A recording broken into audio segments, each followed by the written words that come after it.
Hello, everybody. My name is Ian Kirkpatrick. I'm an author, idiot, and loin streamer, and today I bring to you the second half of the Amygdala duology book discussion, and that is Amygdala by Sam Fennah. Now, I'm very excited to bring to you this second half of the book discussion because a lot of the political ideas actually get thrown into a literal courtroom style situation in this half, and I've been looking forward to talking about this half with the comments with you guys to see what you think of the ideas. Now before we get started, I got a couple of disclaimers. Not only the usual, if you like what I do here, share, subscribe, you can be featured on the channel. Check out the links down in the description below. Number one is through LMY, the monthly prompt writing contest, where I give you a prompt, you write a short story using that prompt, and on the first Monday video of the month, we bask in your creativity.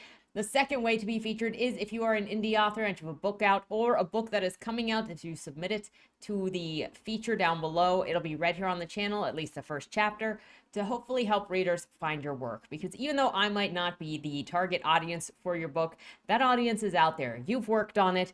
It should be found by those people. That includes this book, by the way. Every book has its audience. And sometimes it falls into the hands of somebody that is not your audience. And that sometimes that helps the book find its actual audience. So hopefully the feature is a way to share books regardless of the background to hopefully help facilitate finding that readership. Now, further, if you would like to check out any of my books available at all your favorite places, including the library. Okay, with all that out of the way, let's actually get into the true disclaimers for this video.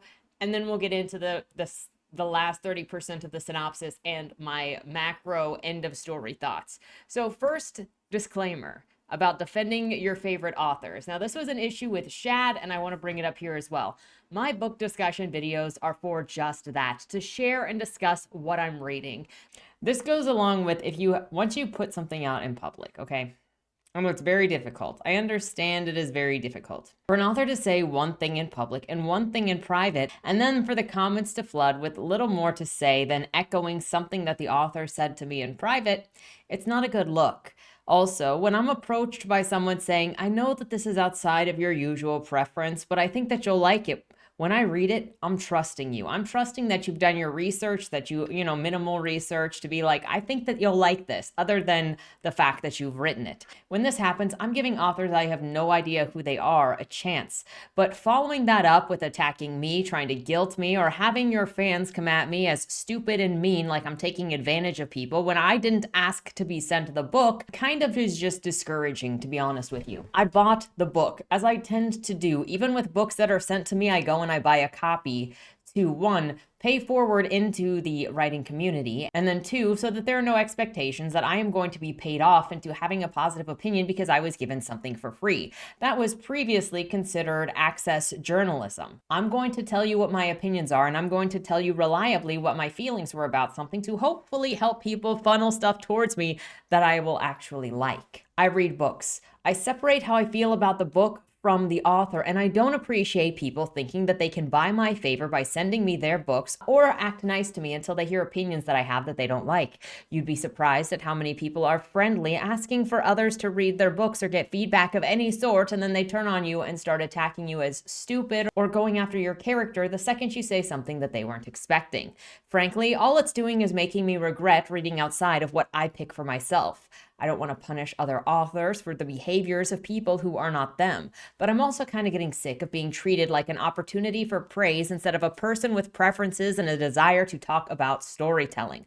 I am here to talk about books. You can like my opinions. You can delete my opinions from your brain. You can never talk about me again. That's fine. But this channel and what I do here is about me just talking about books or things that I like or things that I don't like. I never claimed to be a scholar. I never claimed to be some sort of objective reader. I am not a Lockettian reader. I am just me. And through the way that I review books is a way for others to determine whether or not we have the same taste, and then whether or not you want to trust my opinions or not. I'm not going to allow myself to be guilted, abused, insulted, browbeaten, or made scared from talking about a book. I don't think that that is a good look for authors to do. It's not the first time that I've seen it. Look at Flames of Leith, look at C.R. Carhart, look at the many authors who have tried to scare people out of talking about their book, and that includes Eric July. And also how Shad Brooks pretends that none of the critical reviews are legitimate while trying to do damage control, that other people just have opinions. Your book isn't going to fail because somebody has a critical opinion. Go and look at any of your favorite books on Goodreads and you'll see that there are critical opinions. Did other people's opinions change yours and stop you from having a good time with a book because other people didn't enjoy it? No?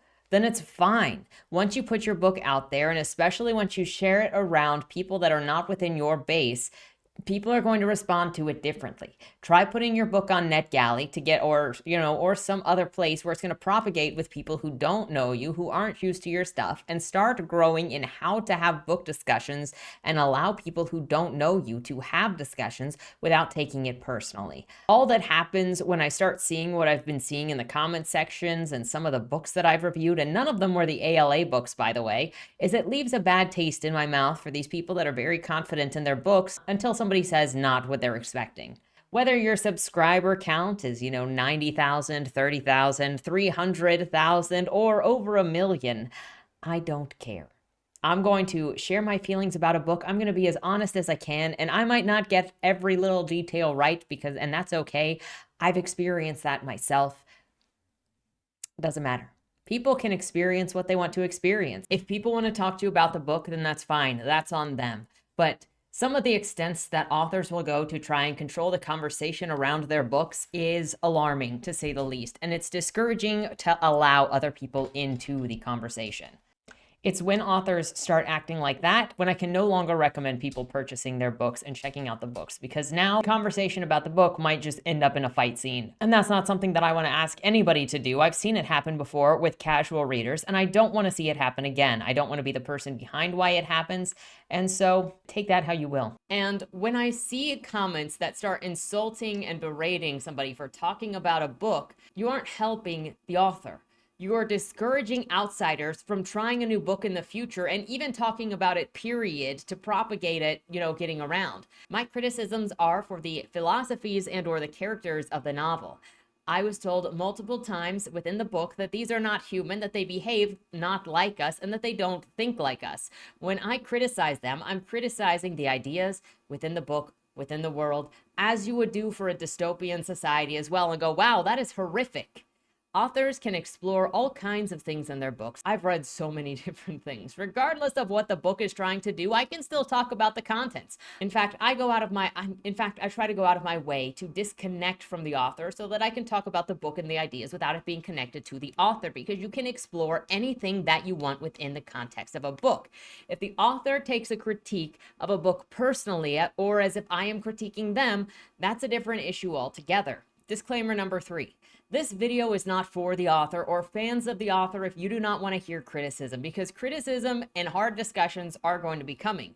If you don't want to hear that, then do not stay here. Exit the video now. You don't need to watch this. If this is going to upset you, then don't worry about it. My words are worthless. These are just my feelings and my experiences, and they can be wrong, but they are mine. Disclaimer number 4. The comparisons of our different experiences are going to be very, very different. And I highly recommend people pick up the book to have conversations about it if they're interested in any of the concepts or ideas within it, or to see how they play out in the author's own words and how they are interpreted by you, because I'm going to interpret them my own way. Particularly, I think the author succeeded in creating something that leaves a lot of room for interesting conversations about philosophy and world building. I think some people will love this. I think some people won't. You can't control how people will respond to your work, and that's just the nature of creating and sharing art. I think there's a lot of potential in this book. I think that certain people will like it how it is, and I have suggestions on what I think could have made it more accessible to newer audiences. It could have helped the pacing, but that's all that I have to say.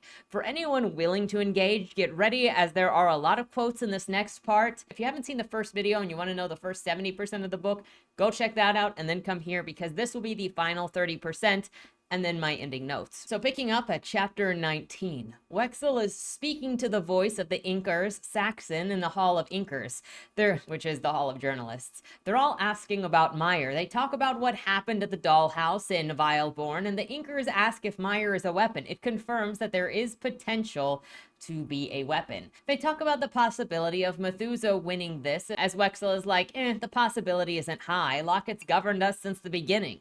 And I'm wondering, does that mean the beginning of time period? Because she's only been in charge for 400 years. So maybe it actually just means she's been in charge since the underbirth became a thing.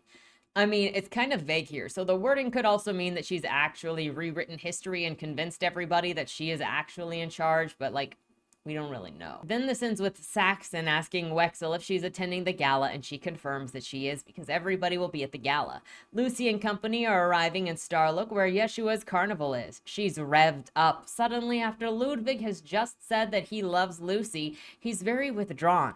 Though the last time that he saw Lucy, she threatened him and called all of his ideas basically stupid. So, you know, the fact that he even said that he loved her to tease her is kind of alarming. Lucy tells Ludwig that Gatsby is Fontaine and they need to ditch Wiley while they can because he'll drag them all down into failure and death with him. He's got a little black book with all of their names in it that is probably going to get them all in trouble. Ludwig says that they're dead either way, and so they should probably just stick through this where they have allies. Besides, Methusa's going to put an end to this when she takes control of the city away from Lockett. Lucy is like, but at what price, Ludwig? Truth isn't a democracy. What has that got to do with medicine? Sometimes it just felt like the book was doing like quotable quotes, but they didn't really fit in with the conversation. Ludwig answers this with, it's for the greater good. So I see characters are being reduced to slogans in this scene. They finally get to the location and the dollies are just going wild. Quote, the streets were decorated with performing brass instruments, ancient cobblestone, passionate lights, and buildings of such peculiarity that no illustration could do them justice, or so Lucy thought. There was a sense of newness in the air, and it lightened her head, filled her chest with fire. There were iron tables and soft bodies on which to sit, and dollies sang and danced and shamed themselves for the lavish products placed at their feet. The air was thick with flavor, distant songs blurred together, and the walls produced tuneful bursts of steam through copper horns spreading like smoke. Never in all of history had animals expressed themselves so passionately, so carnally, so truthfully. Gatsby and Greta have their own thing to do, so they're like, peace. By the way, this gala is also a masquerade. My question was, what is the point of a masquerade when there is no hiding who any of these people are anyway, because the appearances are so wild in this world? It won't explain it until a couple chapters later when you find out that to dance the Kivik dance, you have to do it blinded, and the masks are to blind them. So the masquerades are not actually to hide their appearances, it's just masks to blind them. I wonder how much money there is in Kivik mask making, because everybody's got a unique face. Meanwhile, as we enter the building, we get this description highlighting the narration's disdain for religion. Quote, before them was the empire. They made their way through the enamorous set of doors into the gaping mouth. The lobby beyond stretched out like a city. The floors were black with golden veins, dressed in silver carpets. The light was blood, rose, violet, and silver, with hues of icy blue creeping through high-stained glass windows. A cathedral licked by sin, built to explore all things forbidden. White headless statues, thousands of feet in height, held up the ceiling with unyielding stone limbs, and at the center of the lobby was the most elaborate of water fountains, presenting thousands of black and gold bodies, spilling water into a wide pool through gowers, nipples, and headless stumps. The sculpture crowned the space, a convenient landmark for parties to meet. I'm sorry, I'm just like, it's just the stereotype, and when I write demons, this is literally what I would do. I can't help but seeing it as a distortion done by evil to take a church and make it into a brothel with nip and gower, which is genitalia, fountains. Add to the tropiness of this section as Lucy asks Ludwig if her brace/corset is too tight, and he says chest on accident and panics, and she's like, oh my gosh, boy, you're checking me out, you're checking me out. It was at this point that I was getting increasingly irritated with how Ludwig is treated, and it was enough to make a note. Then they just look over Party Central and, quote, Lucy could not wait to taste it all. The snake Helgen is at the Party Central, dressed too modestly for Yeshua's tastes. They're talking about the coming presentation going to be made by Methusa and how they could all die if this doesn't go well. He meets with Gatsby and the gang that is not Lucy related. But they admire Lucy's skillfulness and Ludwig's willingness to please. They say don't harm either of them because hurting one could ruin the setup. They pitch Felix an opportunity to join them, then once he he leaves, everyone discusses the plans for the night on ensuring the outcome that they want, making deals for who gets what position in the government when they take over. Helgen then snakes out of the room to catch up with Felix to tell him not to sign any contracts, and there's some vaguely insinuating that he is not alone in this, but he doesn't have many friends, and some vague insinuation that he is not alone in this situation, but he doesn't have as many friends as he thinks he does. Going over to Dalton, watching the perimeter of the party city for the guests and angsting about the feelings that he has for Celia, because no, he can't, he shouldn't, he can't have feelings, he is a cop. This is another moment for the miscongeniality where Celia comes out all dressed up and perfumed and unlike a soldier she normally is, and she's like, Dalton, don't laugh. It reminded me of Sandra Bullock being all dressed up, coming out of the warehouse being like, I have no sleep, I've got mousse in my hair, my tots are pushed up, don't mess with me. Celia is now so scared of what's going on that she's trembling because she's not very good with group settings. Dalton's over here comforting her, nudging her with his horns, and is like, it's gonna be okay, senpai. And after that, they leave the balcony. A lion dolly approaches Celia. Note how Dalton gets no girl's attention, and it's just this lion male-bodied dolly is throwing himself at Celia. And this is basically just giving Celia a woo moment while emasculating Dalton further as he continues to be friend-zoned guy mode with feelings. Quote, "You're Celia, aren't you?" said to the male dolly, one of a particular size akin to a naked lion. His pale skin was shiny with oil. "You can have me, if you like."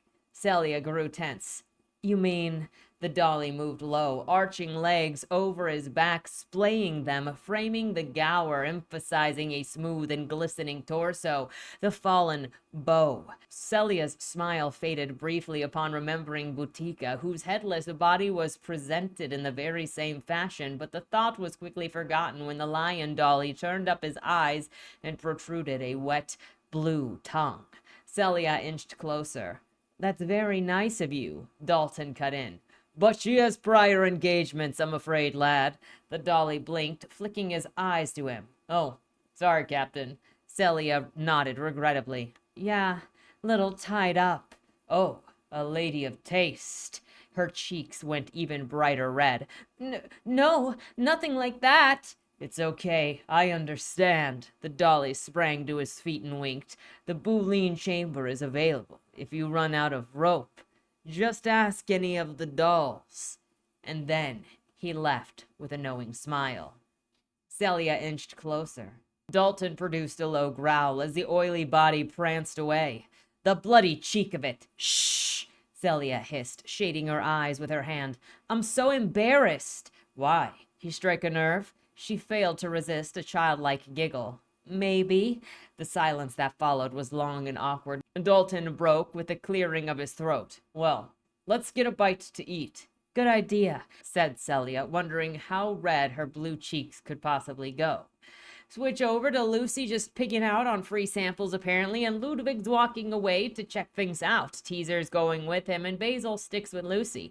Then Ludwig meets with Gatsby, and they meet individually to talk. Gatsby offers Ludwig a leadership role as an editor once he matures. Ludwig is like a real bro and asks about getting a position for Lucy. Gatsby, for good reason, says that he doesn't trust Lucy. Quote, "I'm not entirely sure. She seems stubborn. There's something about her I find sinister, unfeeling, untrustworthy. You've seen it too." Gatsby pulled Ludwig close. "Individuals like her would have you believe that the world is impossibly complex. It is a lie spun by the powerful for security. It is so that when you corner them, there is always another way to run, a loophole. They'll kill, and they'll use, and they'll take, and they'll rise on the backs of all the rest, and then always have an excuse. The world is a complicated place. The world is actually rather simple, lad. There are those above and those below. But that is all about to change. Methusa will set things right, and if Lucy cannot grow, she may not have a place in it." Then Harlow shows up, and Ludwig is dismissed, not without being mocked again by accidentally running into her, and she bares her fangs, and he apologizes. The absolute mockery of Ludwig at this point, because it just feels like the book hates him. Teaser warns Ludwig to stay away from that killer slut bunny. Lockett is then at the gala with Roger Penny. He's complaining about all of the meetings that he's had to cancel in order to get to this stupid event. But also, Methusa will fail. No one will like her ideas. They talk about the future voice of trade, and Lockett has Sylvia's full support against Methusa. We spend a lot of time here just talking back and forth as if it raises tension or the stakes, but it's literally just pretending that any of this means anything to create a 200-page build-up to nothing. We spend a lot of time here talking back and forth as if it raises tension, but it really just felt like it was wasting time to me. They keep going, it's a bold play, it's gonna fail. But it is bold of Methusa, but she will fail. That's kind of the gist of the conversation. Winifred takes her place above everything to watch the coming manifesto. Methusa and Lockett meet on the floor to measure their to challenge each other in their positions and, what's to come. We get this interaction, quote, Methusa gripped her papers tight. I believed in you once. I did. But the pain I have endured, the pain that I have witnessed, heaped upon others under your laws, there is no excuse. You think that I invented pain? You allowed it. I allowed life. Is that what you tell yourself, Methusa? If you take issue with any particular aspect of existence, then I suggest that you write a poem. However, if your aim is to cut from life any truth that you find hard or inconvenient, then you will be met with harsh criticism indeed. We are animals, Methusa, and if you deny animals their nature, then you risk a hearty bite. Cage us at your peril. Methusa scoffed. Always so elegant with your words, Lockett. Always some excuse. This city has waited long for justice, and when animals learn they needn't suffer for joy, the future will be born. But you have no place in the world. You will be the last victim of your culture. Lockett stopped, allowing Methusa to meet her head on. Or the first victim of yours, along with all the rest that you deem wicked. Who are you to judge, Lockett? You kill all of those that you deem weak. The wicked do deserve to die. Sorry, not sorry.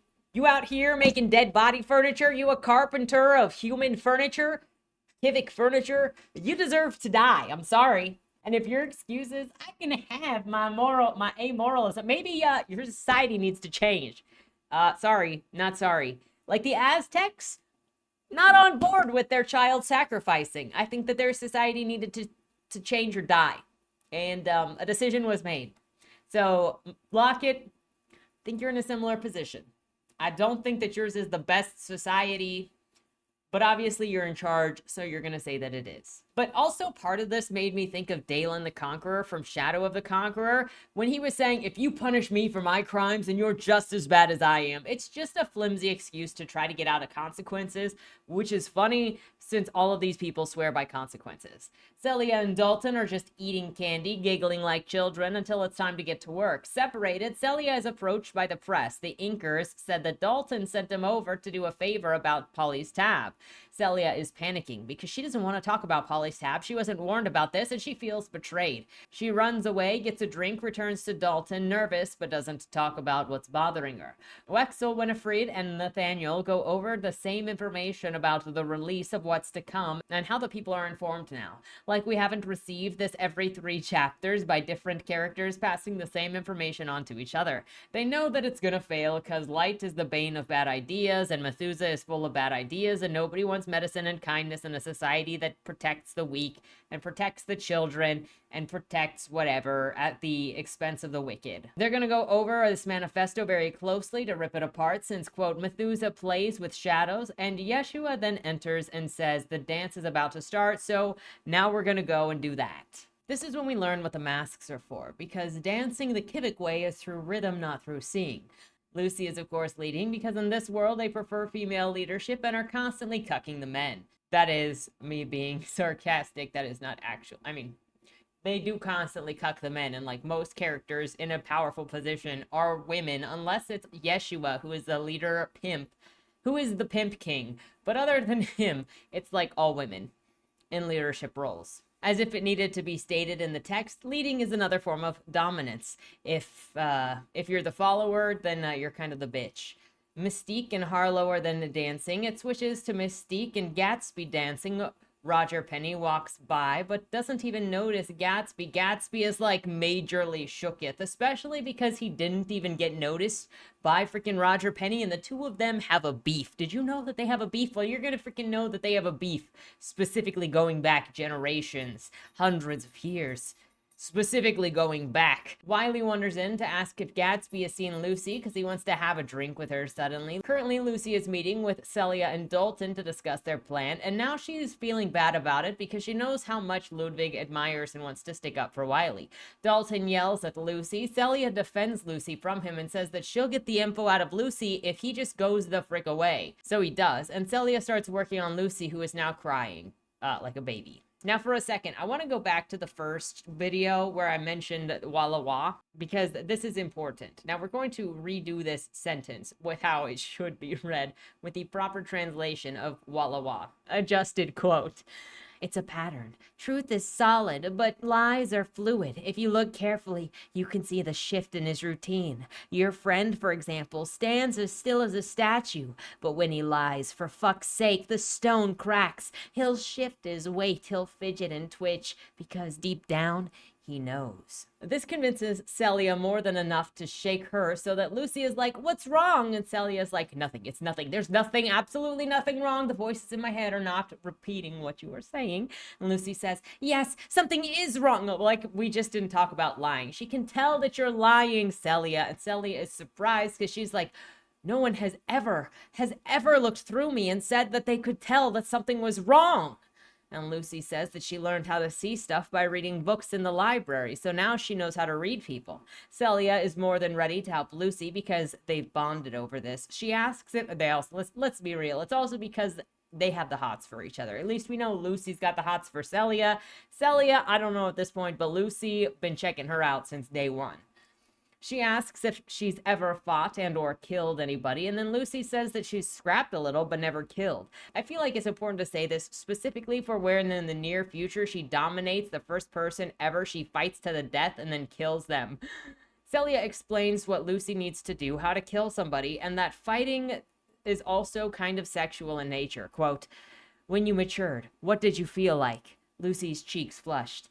What's that got to do with it? Look around, girl. Entire industries have been built on that feeling. When we fight, there's more than anger at play. The more we feel, the less we think. And if we let that passion win, you'll know what it means to lose. Mindless and doll-faced, popped like a cream pastry. And that's when they finish you. It's wired into our heads, see? You can't escape it, but you can control it. You must. Understand? She then sends Lucy off to get a head start as she goes back to Dalton. Don't worry, Lucy. You won't die.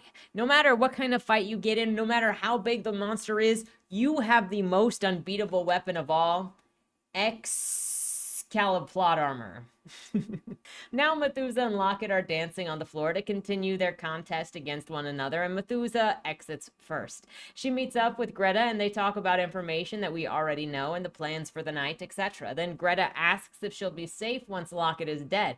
Methusa promises that she will be safe. She calls her Poppy here. Now this is just a brief aside, because before there was a book called The Vanishing of Poppy Kelly. If this is supposed to be a reference to Greta, who the frick is Greta supposed to be pretending to be when she showed up literally slitting Shale's throat and threatening them for a job? And then she shows up like Lucy recognized her in the alleyway. I think there were some areas where it could have been more straightforward about what it was doing, but some of it felt like it was specifically meant to be a red herring, and that just confused stuff instead of trying to mislead the reader, instead of just being honest in the text. Wiley runs into Lucy and gets mad at her, asking how long she's been working against him. Lucy says that it's not like that, and when Wiley doesn't believe her, she snaps at him for how he ruined Ruthergush, like she has any stake in it at all. He is the one keeping it alive. He is the one who cares about it. Lucy is a manipulative bag. She's also just afraid of the system of murder that she's used to being in being discarded. Look, what I think would have been a better option here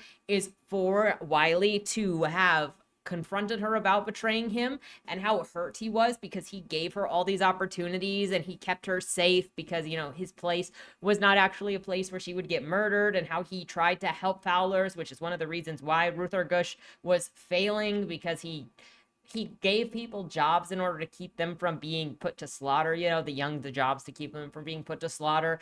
And then Lucy is making her excuse, saying, it was going to be me or it was going to be you, and I'm sorry, I've got to do it for me. And then he is like, well, kid, you forced my hand. And so then he attacks, and then it's a force of both of them because he's got to turn on her because she's turning on him, and then they fight. Like, that would have been better, and it would have given them both things, and it would have made it regrettable for both of them. But instead, she has to be the better person than Wiley and try to insult Wiley because she is always the superior one in the conversations. He says, how dare she judge him? And Lucy says, how dare you destroyed Ruthergush? Like, Lucy's words have any freaking meaning. Again, why does she get to be the one to lecture everyone? They get more worked up as Wiley is like, I should have killed you a long time ago. And Lucy is like, it's your fault. No! And they fight. Lucy imagines herself losing and gets horny at the thought of being dominated because that's their culture. That's innately in them. But she fights. Quote, Wiley brought down his hand and pinned her by the throat, squeezing tightly, mindless drool falling in lines onto her chest. He pressed hard, ignoring the pain as her claws scratched helplessly against his forearm. Lucy looked into his eyes and saw only bloodlust. She wriggled and croaked, gasping for air, and when she thought about her fate, something warm washed over her, a sort of desire and yearning for it. With every fiber, she fought against it, only to snap back to images of her shamed body, excited at the prospect. Her own shadow self was creeping to the surface, and it was a thing of black lust that whispered of pleasure beyond the limits of imagination. Just let go, she told herself. Think of it, the feeling, the relief. But she wrenched herself away from the dark desire. Death awaits should I succumb. I won't. She eventually does win, as we expected. Perfectly strikes, fairly easy. It's not even just a rottering, it's a crushing of the skull to kill him for real, for real. No hesitation, no second thoughts, no even saying, I'm sorry, Wiley, as she walks away. There were so many opportunities to make this a really, really powerful, great scene of, like, regret, and where it was, like, Wiley who gave this Fowler a job and who protected her when she didn't know how to do anything and helped raise her up to be able to, have other opportunities. But it had to turn Wiley into a villain instead of letting him be sympathetic, and then turn it into him being a pathetic person with Lucy talking down to him. Instead of that heart wrench up, it's going to be you or me. And because of the society that we live in, it's going to be you, Wiley, and him going, I can't lose, kid. It's going to be you. And then it being that with Lucy looking at it and being like, personally, I don't really feel bad, but I feel bad for what I had to do thinking of Ludwig. Like, there are so many character moments that could have been had throughout this book if the characters were allowed to prosper, and that's usually the most disappointing thing for me when it comes to talking about books and characters where I see potential and it just didn't go there. Move on to Methusa meeting with Yeshua, and he confirms with him that the plan is going forward against Lockett. Also, Yeshua is being described as suave mastery. Gatsby and Ludwig are now at a show, kind of like a play or, a stage situation, a stage show where all of the prostitutes in this place, including Yeshua, are going to put on a show. There's a puppet involved, and they're wondering where Lucy and Wiley are. Henchmen are sent off to go and find them. Yeshua is on the stage dancing because he is the king of dollies, the king pimp, which means he also gets to be part of all of this. Kind of ironic since dolls are both considered high artists, and also you get sent there if you fail. Then there's a puppet show and a bunch of bodies and dollies come to the stage. Ludwig is still thinking about Lucy first, not wanting her to miss this super cool experience because, he is a good friend and he wants things for his friend to experience, even when she threatened him the last time they saw each other. Basil and Teaser are then off doing their thing, wondering where they fit in Methusa's world, since they're dangerous criminals. Basil is assuring Teaser that they'll find a place and it'll be safe and they'll be fine because Methusa has said that's the kind of world it's going to be.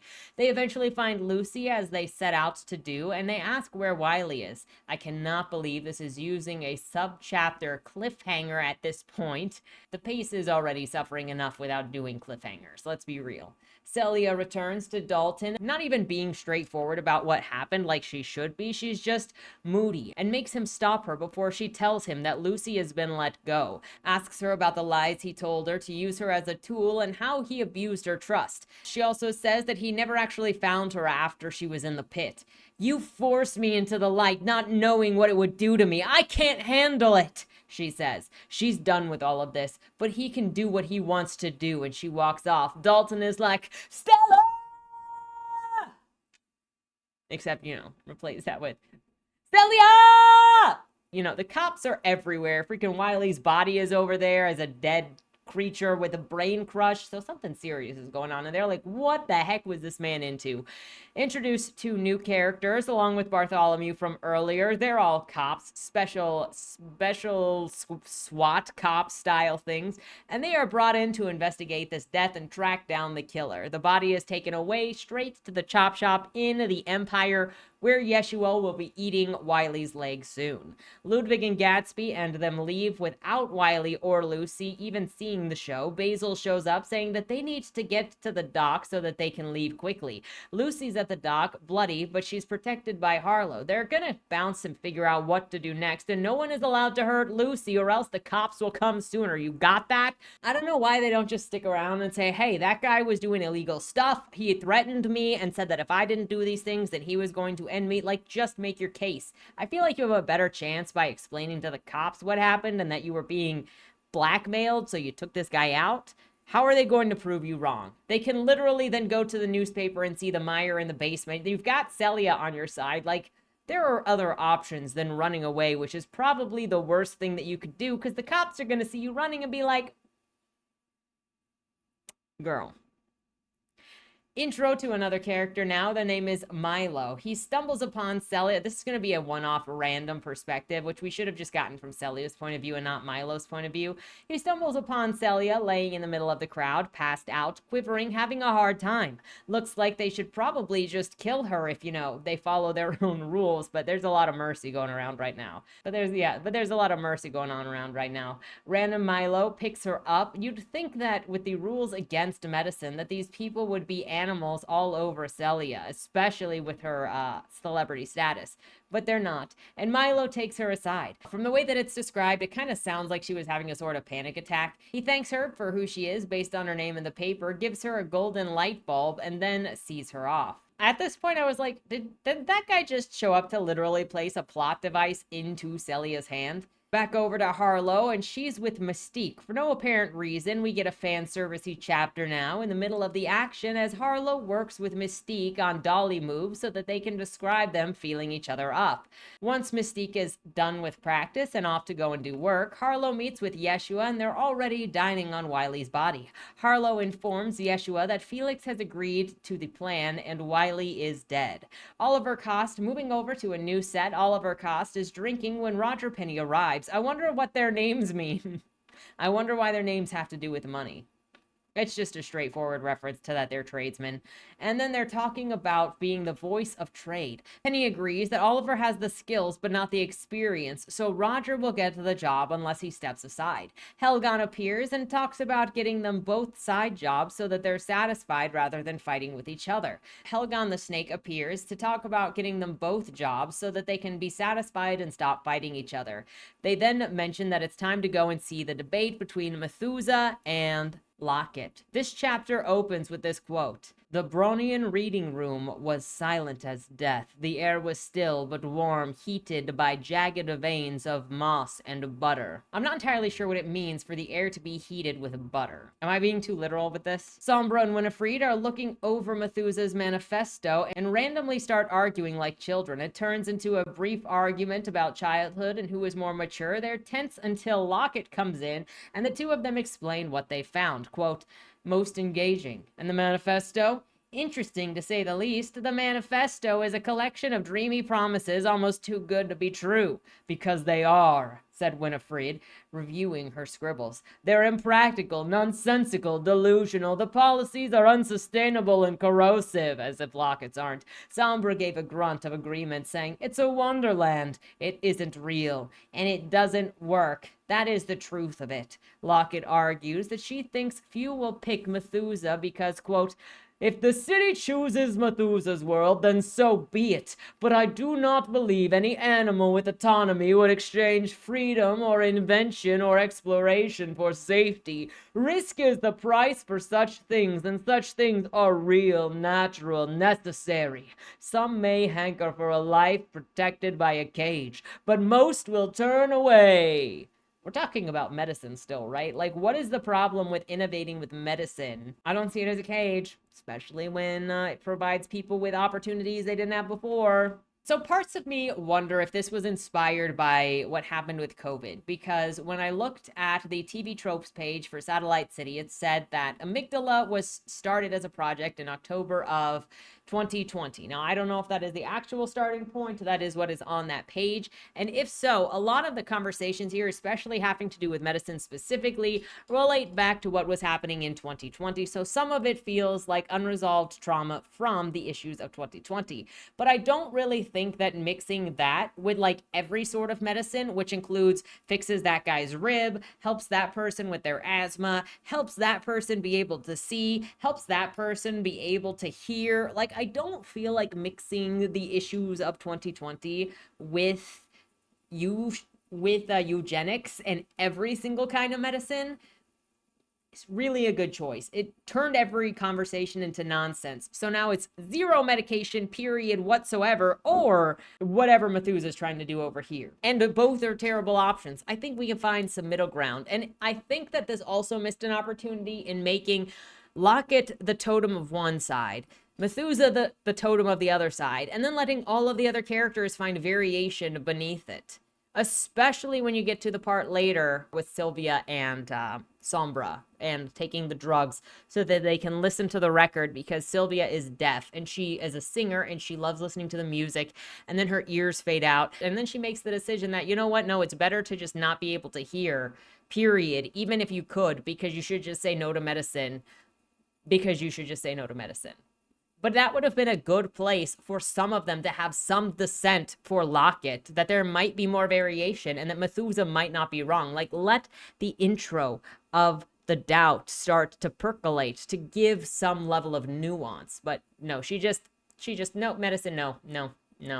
Lockett ends this by saying Methusa is manipulating people by telling her story, but if the truth is worth what Lockett thinks, then Methusa will not win. At this point, it's become clear that the manifesto was not meant to actually be given at the gala, but maybe it was just written essays that were handed over to Lockett before performing at the court. So I was a little confused as to why the manifesto at the gala was even made into such a big deal when the gala was literally a nothing burger but handing over papers. There was so much build up for like 2 seconds of a murder scene, and like, here are some legal documents. Getting on to the next chapter, Lockett is looking at a tapestry of her life and saying, it's time. Then we go over to Methusa, who's looking over all of the crippled adoptees before going on to her speech. They're then at the courtroom, people are gathering. Nathan reads from the manifesto, quote, "The law of equity and outcome. Among other things, the law of equity and outcome will mandate support for those who cannot support themselves. Mismatched groups will be regulated and granted aid depending on their needs. Needs will be defined by size, sex, age, disability, and wealth. A fresh currency program will be perfected, implemented, and controlled by a new branch of government. Equal and fair living wages will be provided for all, allowing for an equitable and stable society." How is any of this even coming into the story when we've not seen any of it play out, period, within the characters? They just kill things that are incompetent, and now suddenly it's talking about different creatures of different sizes that we've seen zero storytelling about how these differences stop these creatures from being able to exist. There has been zero plot points that have to do with these situations where characters failed because of size, disability, or wealth inequity. And again, I think the story got too distracted in doing other things, and it would have been better to split it into different books to allow us to witness these different things. Lockett argues against Methusa by saying, quote, "Lockett smiled and surveyed the courtroom. She spoke with great power. It is first important to clarify the difference between equality and equity. Equality is the same set of rules and tools allowing for fair competition. But when you factor in choice, intelligence, tenacity, and creativity, the result will be far from the same. Equity, however, is the equality of outcome regardless of these things. As it stands, we are all born with nothing, no possessions, no respect, no claim to the world. From there, it is our choices that define us. Do we run or do we fight? When do we pick up language? How fast do we commit to learning? What career might we seek? What ideas might we share? These are our tools, and we each use them differently to varying degrees of success. And no, we are not equal. It is the irrefutable truth of the animal world. It cannot be denied, and Methusa knows as much. But her goal isn't to deny it. It is to correct it, to snap us all in place. She will decide who will rise and who shall fall. She will be the great organizer, the master of our destinies. Rampant materialism, thieving our autonomy. The lazy will be pulled up, the talented dragged down. Competition is a painting to which we all contribute. Rich and bleak, long and short, bright and dull. Equity is nothing more than a thin gray line. You may call my law cold, for fuck's sake. It is designed to be such. It does not choose. It has no bias, no opinion. It is a machine that tests a set of tools to be used. It is fair, true, and it works. Methusa, your response, please, said Nathaniel. Okay, but can we tax the plot armor? Because I don't feel like that is making the fights fair.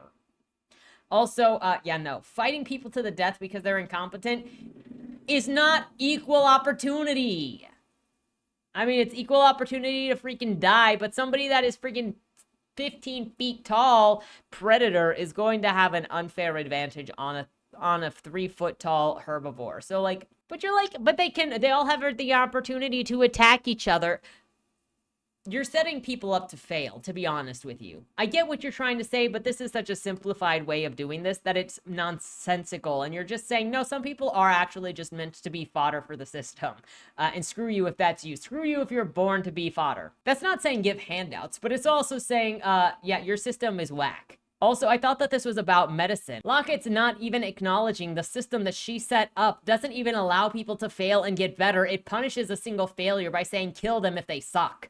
And then you get Methusa's response, which doesn't even correspond with the culture of the book, which makes it again feel like an argument that has more to do with real life instead of sticking within the book. Quote, Methusa took a moment to compose herself, closing her eyes as if deep in prayer. Her voice was calm and smooth. Thank you. The law of equity and outcome, I believe, will lead to a culture that thinks not only of itself.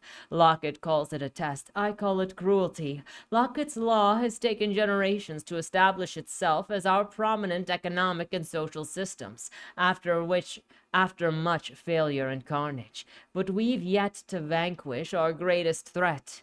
Ourselves. The public ownership of key sectors, the uplifting of the downtrodden, and the introduction of the manageable groups according to their needs will lead to a caring, happier society. Why must we pursue superiority? Why must we be better or stronger or smarter than our peers? Are we not civilized? Are we not beyond raw instinct and desire? There is much fear in the city. Fear of our foes, our friends, ourselves. It is time to enact meaningful regulations. Life needn't be a competition, a struggle. There needn't be winners or losers. And when fowlers are born under my law, they will know love and nurture. They are enough. We are Methusa enough.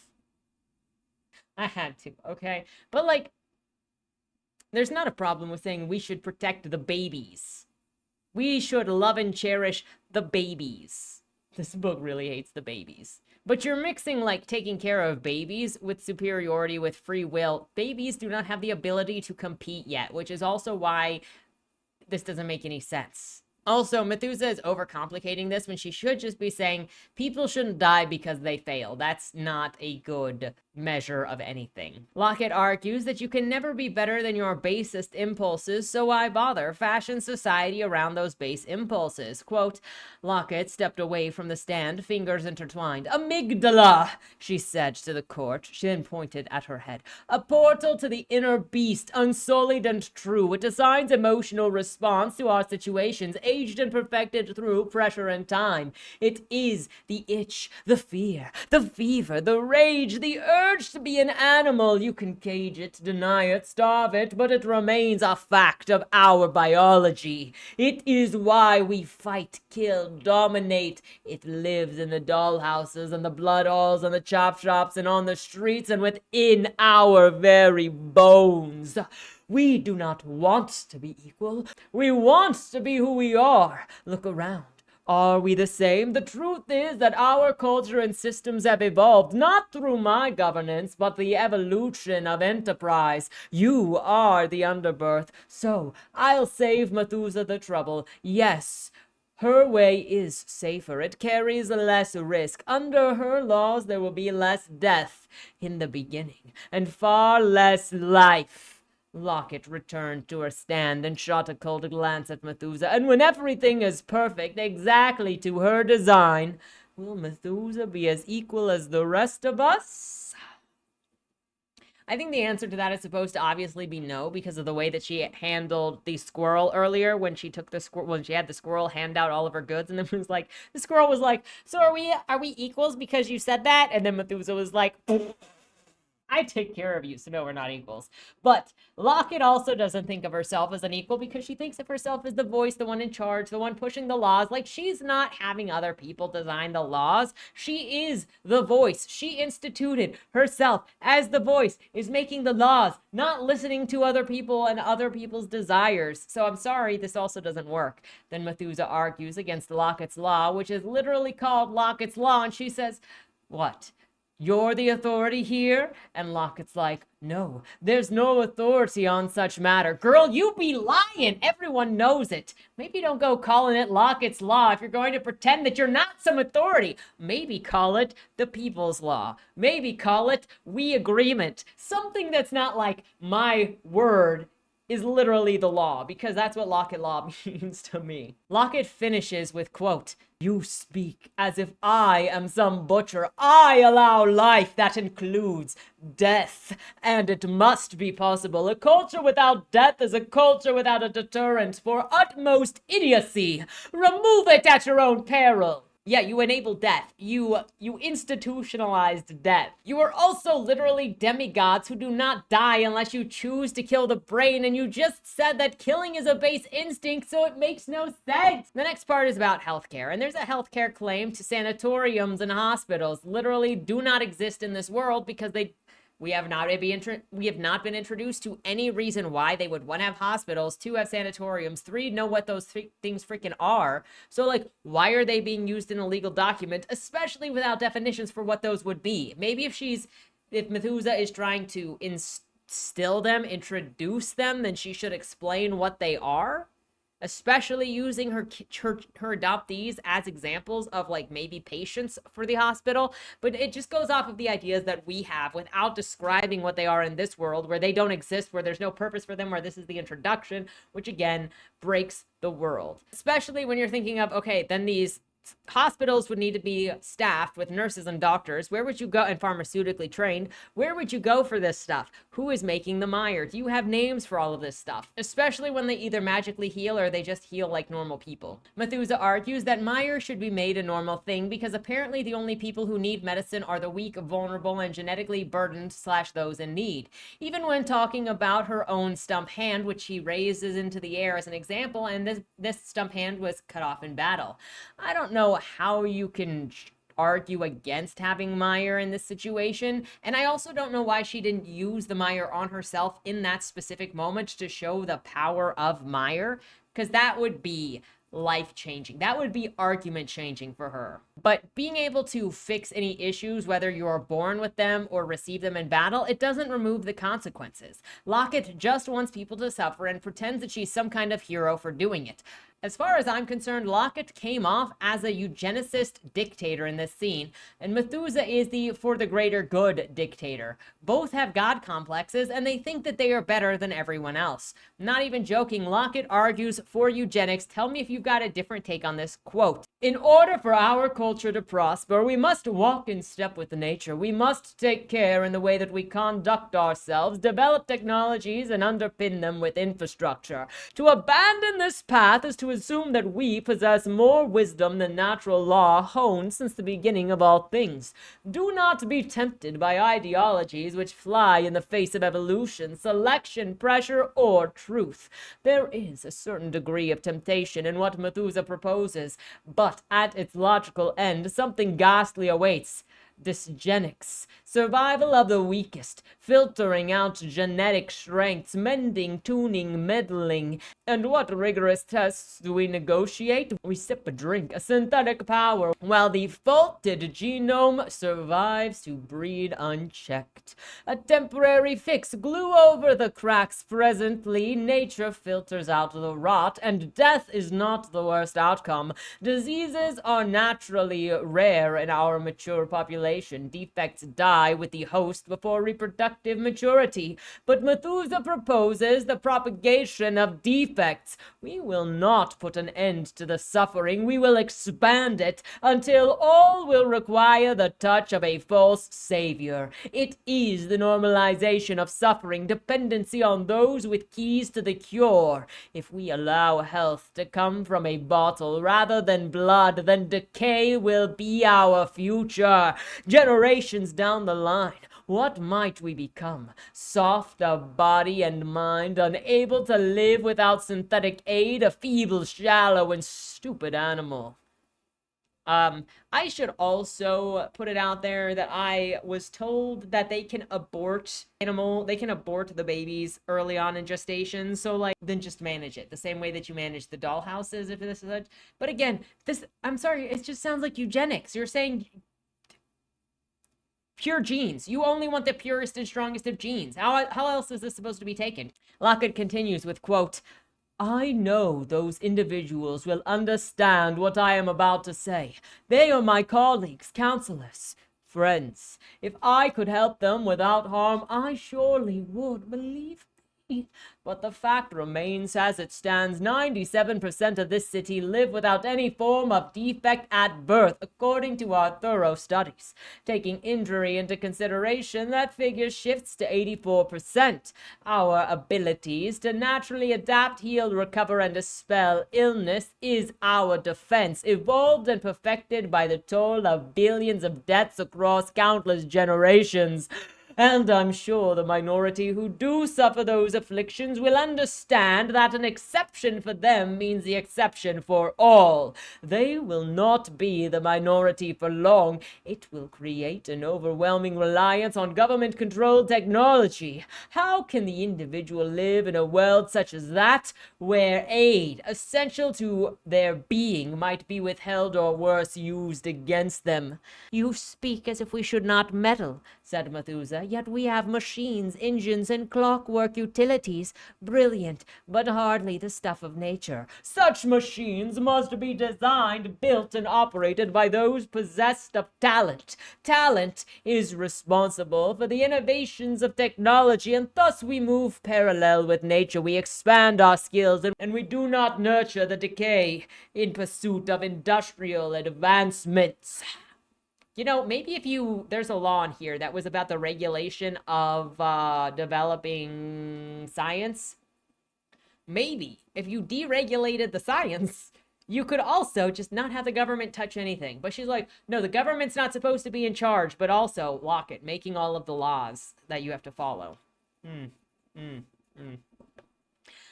Additionally, are we forgetting that Lockett employs and has no disdain for Quinn despite his need for glasses? If we're talking about imperfections, if we're talking about disabilities, if we're talking about deformations, how does Quinn work for her? Because he should be judged for having glasses. He is a defect, or does she like closely monitor to make sure that he's not going to pass on his genes to anybody else? Is that how this works?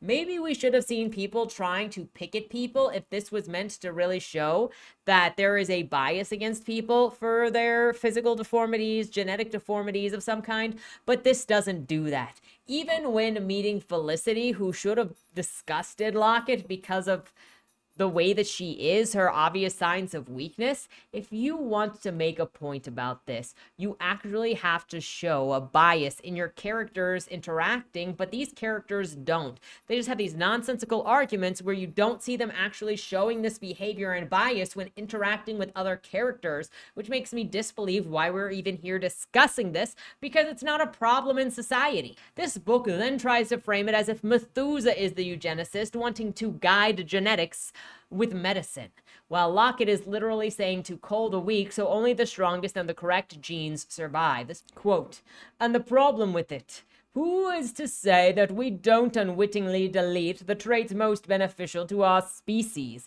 If nobody dies as a result of their faults, natural selection cannot happen. And if you replace natural selection with something deliberate, degeneration is the likeliest result. The more control that you take from nature, the more of its duties you must fulfill. Are you ready for such a responsibility? By making process artificial, we corrode ourselves. Natural mutations may not occur, required genes may die off, and while this is happening, the world evolves around us." I mean, your only competition is Fennah at this point. Number 2, are glasses not equal to taking Meyer to fix eyesight? Really? Also, can we take a moment to look at how Lockett literally just said, "Are you ready to take responsibility for the survival of inferior genes?" This ends with an appeal to, do you dream of a city of hope or fear? The last section, because there's only going to be 3 sections, mind you, on the actual of these arguments, and it is leadership. This starts with a proposed law of criminal conviction and the death imposed only by the government. Considering they're carnivores and their meat supply comes from dead kiviks, are we going to have a talk about the food supply or maybe changing diets of the kiviks? Since we know that it's possible via Felicity, again, that character becomes an issue for a world that Lockett believes in because she both adapted to the vegetarian diet and survives despite being a weak fowler. Like everything that Lockett is against. Lockett then moves to say how she is not a tyrant while also saying that she has rules in place, but they are not like all of the other rules. Bro, you are forcing your will on other people just as much as you would not want rules forced onto you. Quote, "What is the function of government? Is it to regulate decisions, to protect us, to tell us right from wrong, or is it an infrastructure, a guide through reality without bias, without force? In the end, where do the decisions lie? With the citizens or the government? Lockett's law oversees a free city where the government provides the tools and the citizens use them. There are rules, of course, but the rules are mechanical, fair, and established in provable fact. Bring morality into the picture and the logical process of law is confounded. You create a question that cannot ever be answered. Whose morality? Whose right is the truest? Whose wrong is deserving of punishment, and to what degree? Who decides, Methusa? And if she dies, whose truth do we follow then? Morality belongs to the individual. It is code that we each live by, unique, defining like fingerprints. To share and express one's personal code is no foul thing, but to force such things onto others is somewhat problematic. Within us all is a distinct vision of reality, informed by senses and experiences. We are within each other's dreams, but never share the same vision. But understand this. Force is the anti-mind. It does not ask for responsibility or cooperation. It does not ask for justification or ideas. It does not ask for thinking or passion or love. Only obedience. But be wary of your moral arbiters. Be wary." As if Lockett is not the current moral arbiter who's put it in place to force other people to be competent, provide to the government, provide to your society, or else be killed. You're forcing your way, especially on the weak or what you consider the weak or the stupid. That's you. Lockett keeps arguing that even the idea of being kind and not murdering people because you feel like they are weak is a problem. Quote, "No, I wouldn't. Public opinion is easier to sway than government law. I would rather face free-thinking peers than a moral system stacked against me. That's the problem, Methusa, my dear. You want to give the government an opinion, a righteous code, and that will only spawn others who seek to replace your ideology with theirs. What you propose is nothing more than the erosion of culture, a world of moral mobs who seek to cancel out all those who disagree, holding them up as pariahs. All that is bold and unique will be gone. What I propose is responsibility. We have responsibility, personal responsibility. Also, they have, you know what they have? It's going to be what Methusa gets at the end of all of this from just proposing her ideas. You kill her. Yeah, you killed the dissenters like every other tyrannical government. It's like, oh yeah, I'll let you make a public spectacle of yourself, and murdered and orgied by everybody. Yeah, that's not forcing your way on anybody. Don't worry about it. That's not forcing your way anywhere. What about the people that go, hey, so I think I have notes on this in the end, but what about the people that say, I don't want to be a part of this society. I don't want to live this. The problem with moral relativism is that it is only used to excuse bad behavior, what is considered morally bad behavior, and then it always punishes morally good behavior. It actually insults morally good behavior while enabling morally bad behavior to take over, to abuse morally good people that are just doing their own thing. If this was true moral relativism, then all of these people, when they run into somebody living a different way than them, they'd be like, you know what? Doesn't matter to me. I'm not living that way. Good luck. That's hard, but good luck. But every single time it's met with condemnation of other people wanting to live a different way. As I was reading this book, it felt like literal straw man arguments for things that weren't even relevant to the characters in this book. We are talking about killing those deemed incompetent, including children who have not been able to secure a job yet to be considered helpful to society. Note, there were also some quotes in here from Lockett that sounded similar to some of tweets that have been on the author's Twitter page. Quote, but you admit that one life may be worth more than others? Yes. Then what is your personal criteria? Lockett considered this. Intelligence, creativity, spontaneity, vision, competency, among other things. But in the end, nature decides. I do not. Methusa pressed her lips to a thin pink line. I find it interesting that none of those things relate to emotion. You didn't say humor or kindness or mercy or the capacity for love. It's all linked to some form of production. Shouldn't life be productive? Shouldn't it be kind? I suppose it could be. And what does that mean?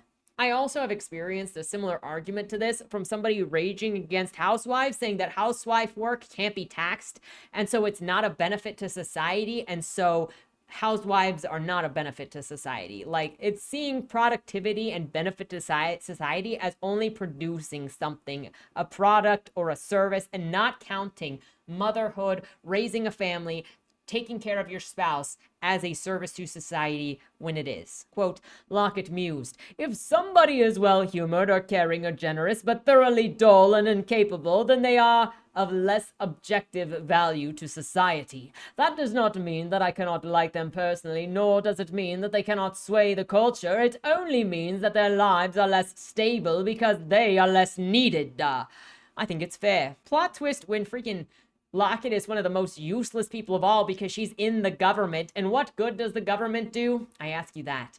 Everybody in the government, head on a pike in Amygdala. Apparently, what's fair in Lockett's eyes is that you owe others your time and efforts, and kindness doesn't count as that. This isn't how people actually operate, and for a book that is obsessed about psychology by calling itself Amygdala and making one of its main characters obsessed with psychology, it really makes no effort to understand the importance of kindness, warmth, compassion, nurturing, and how that affects the mind. People are not psychopaths from the outset, so if I'm actually supposed to take any of this seriously and transform it into real life for why things should be done this way, it doesn't work because people don't work like this. So going, well, this is completely devoid from how humans are, which it's not, but it's pretending. But if it wants me to take this into consideration for how society should be run, or that any of these could be good ideas, they're not. This is dystopian. Quote, contribution through ideas or talent or services, absolutely. Why? Is that another of your evils, Methusa? If you want to live in a civilization with complex social contracts, then you might want to participate. If not, you are always free to leave, to run away. Are you? Because we're about to freaking murder a commune that has left this society and you decide, oh, let's kill them all. Oh, you'll see. We're going to get there. Lockett also argues that mob mentality is the most just way to live. As she just said earlier, let's not do government because that's mob mentality. But here we go, quote, public opinion is easier to sway than government law. I would rather face free-thinking peers than a moral system stacked against me. That's the problem, Methusa, my dear. You want to give the government an opinion, a righteous code, and that will spawn others who seek to replace your ideology with theirs. What you propose is nothing more than the erosion of culture, a world of moral mobs who seek to cancel out all those who disagree, holding them up as pariahs. All that is bold and unique will be gone. This mentions moral mobs of the world in the same paragraph that it mentions public opinions can be persuaded easily. The point of establishing a justice system is actually to quell the mob mentality and violence. I studied this in university when we were talking about psychology and law. Does it work correctly all the time? No, but having actually gone into some law education on why law works the way that it does, at least in the United States, law and justice systems were literally instilled to stop mob justice, like a neighbor going to shoot another neighbor for somebody stealing his mangoes, and to allow the system to be dealt with formally without it being in the hands of the mob. Does that mean that it can't be abused? No. But what's being argued here is nonsense and shows that this book has no idea what it's talking about, nor that it thought through what it was trying to say. Lockett's a mouthpiece for what feels like personal frustration. And now if we're going to talk about the corruptibility of the court system, we also need to talk about the corruptibility of the freaking mob and group opinions, because we've seen that before too. Lockett ends by saying her subjective opinion is the objective opinion. Quote, Lockett shook her head and her voice filled the court. It will never work. We as a culture can hardly agree on our taste in music or dress or art or food or trivial things like color and weather, and yet you expect us to agree on such things as morality? Worse, you want to build a culture upon it? Nonsense! If you build a culture upon fluid concepts, then accept an ocean of trouble. No, this city was not built with morality in mind, because we will never agree on what morality is. It is subjective. The city was built upon measurable and provable logic. We all work with the same set of rules within truth. It may be hard and scary for some, but at least there's some shared understanding of what is real, and that is important. The alternative is a storm of morals and ideologies, an endless debate of what is right and what is wrong, and what is good and what is evil, accusing one another, rewarding one another, punishing one another in the name of fluid concepts that nobody understands because they cannot define it. You may call me cold, you may call me hard, but I stand in truth, and the truth matters! Hashtag Lockett pilled. Then we get to the closing argument, and I can't believe they didn't talk about possible diet changes, that they aren't allowed to kill people, and that discussion of the criminal justice system reform didn't come with what that might mean. Like no jails, no crimes, no like nothing. It's just like general idea, have a judge. Anyway, we're getting into literal closing arguments where Lockett says that she believes in free speech but disagrees with Methusa, and that Methusa is appealing to emotion. Then you get this absolute piece of relativistic garbage. Quote, hers is a death of organic society and the beginning of something totalitarian. Methusa speaks of right and wrong, good and evil, and so it can only be assumed that she believes herself a hero. That is alarming. We are animals. Never forget it. We are capable of great carnage, but we control it. That is the balance that we strike, the dance of civilization. Methusa then gives her closing argument, which boils down to, quote, where we differ, however, is our interpretation of culture. How can you expect a voice for the weak in a city where weakness means death? How can you claim that we have freely chosen when some choices have a rotten end? Yes, culture has been evolving for some time, that is true. And just because you cannot see something, it doesn't mean that it isn't there.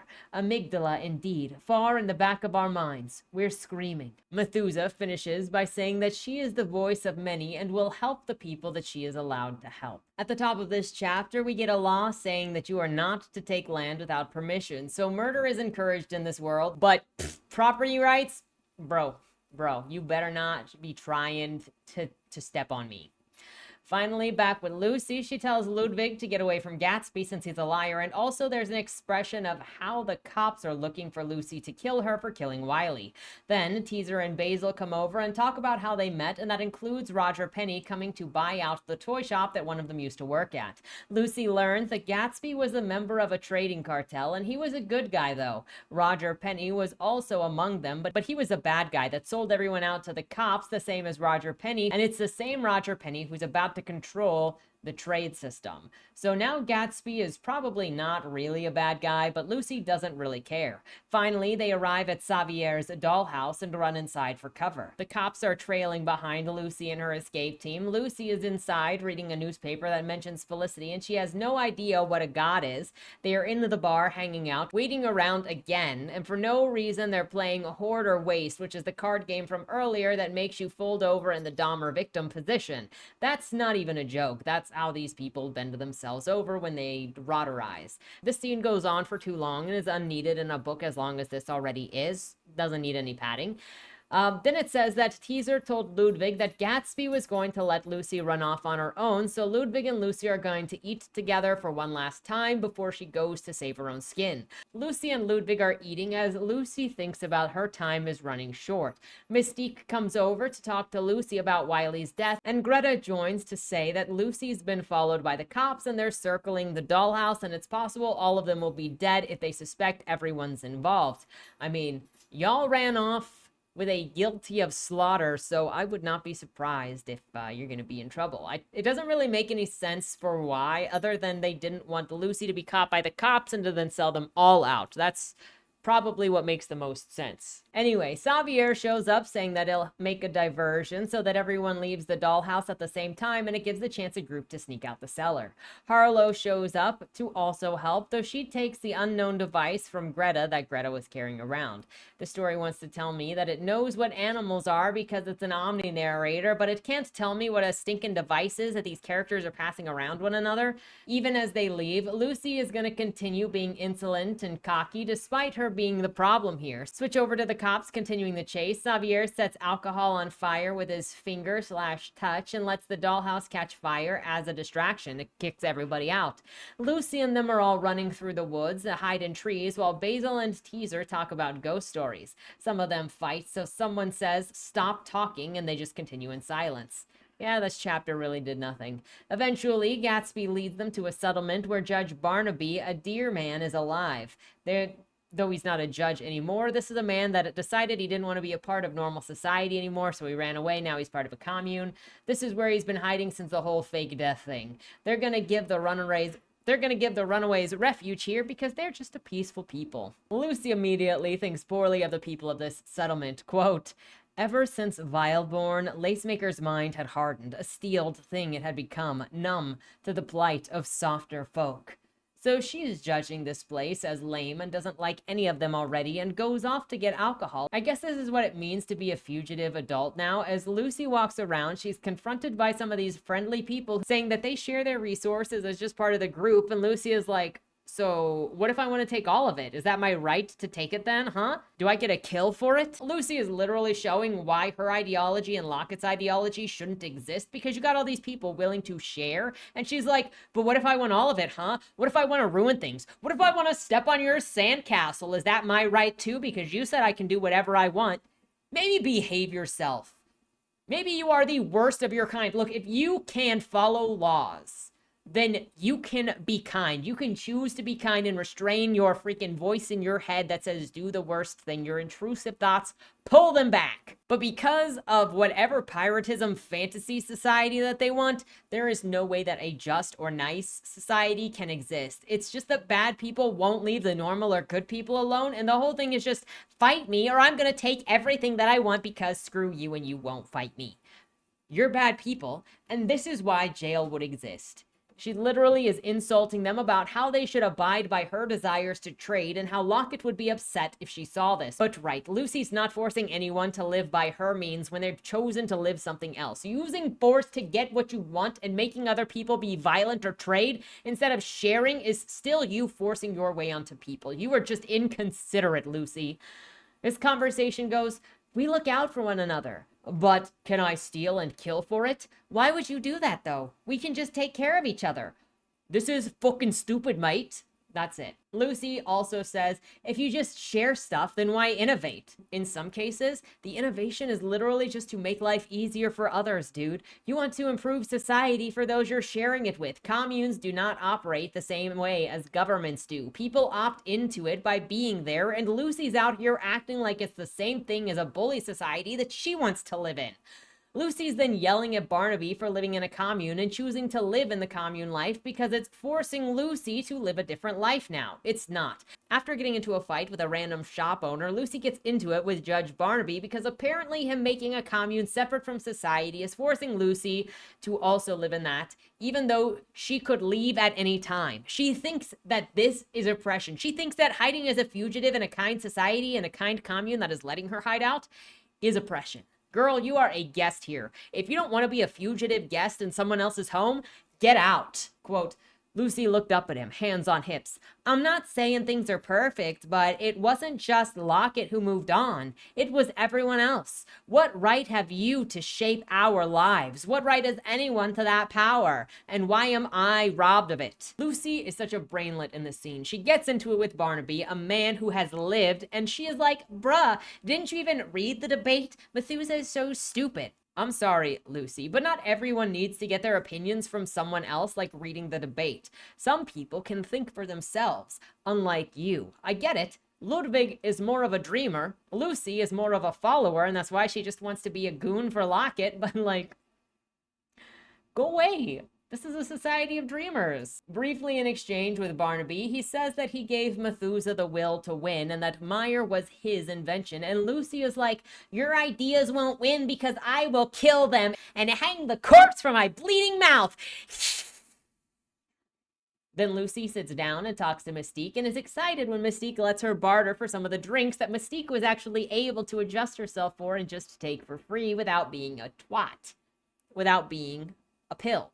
Lucy is so ungrateful and close-minded that she goes into someone else's culture and refuses to participate beyond telling it how much it sucks. There's the door, Lucy. There's the door. You don't have to be a fugitive here. You're an ungrateful brat. The cops are waiting for you on the other side of the trees, ready to give you what you are expecting. Ludwig is then talking to Basil and Teaser about the settlement and whether this will work with Methusa in charge. Then they talk about how they shouldn't mention Lockett around here because no one likes her, and it tries to frame it as if someone is having a right to life. And it tries to frame it as if having a right to life is a bad thing. You know, right to life being not being murdered unjustly. As it says, they think that they have a right to live. I wonder, why wouldn't they? You didn't bring life, and is forcing death on someone not taking away someone's freedom? This whole society that Lucy and Lockett believe in requires personal force to be done on someone else's life because you don't think that they should live. Harlow's judging Barnaby as hollow. Everyone gathers for a meeting to talk about what to do next, and they say that Lucy is being kept alive because she is helpful in some vague way. At least say why, please. They talk about the next move on their plan in order to remove Lockett from power, how Barnaby doesn't like how out for blood they all are, but this is the way it must be, then so be it. There's a discussion of sending Lucy out with Mystique and Harlow to be delivered to her destination where she will be helpful. Lucy doing very little to fight against the idea of instituting Methusa and her ideals through this. Harlow is dancing and singing as Lucy angsts about what's to come, and Harlow puts moves on Gatsby and gets his little black book from his pocket while she's giving him a lap dance.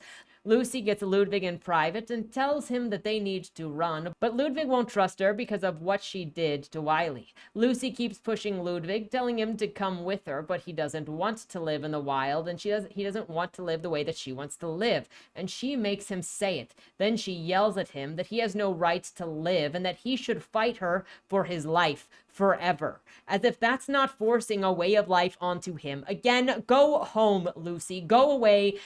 Ludwig obviously doesn't want to live with you, and you are a bad person. Yes, I am moralizing. She's a bad person. She's a bad friend. He has done everything for her. He has sacrificed for her. He has enjoyed her company through her being a jerk. And she continues to threaten him. Quote, come with me. I can't. You mean you won't? It's your choice, Ludwig. Stand tall and make it. Then the answer is no. I believe in this. I don't want to be afraid anymore. His eyes welled with tears. I have a right to be here. We all have a right to live. We have a freedom to rule our lives, Ludwig, but we don't have a right to a bloody thing. You have to think and talk and fight, 'cause that is how we survive.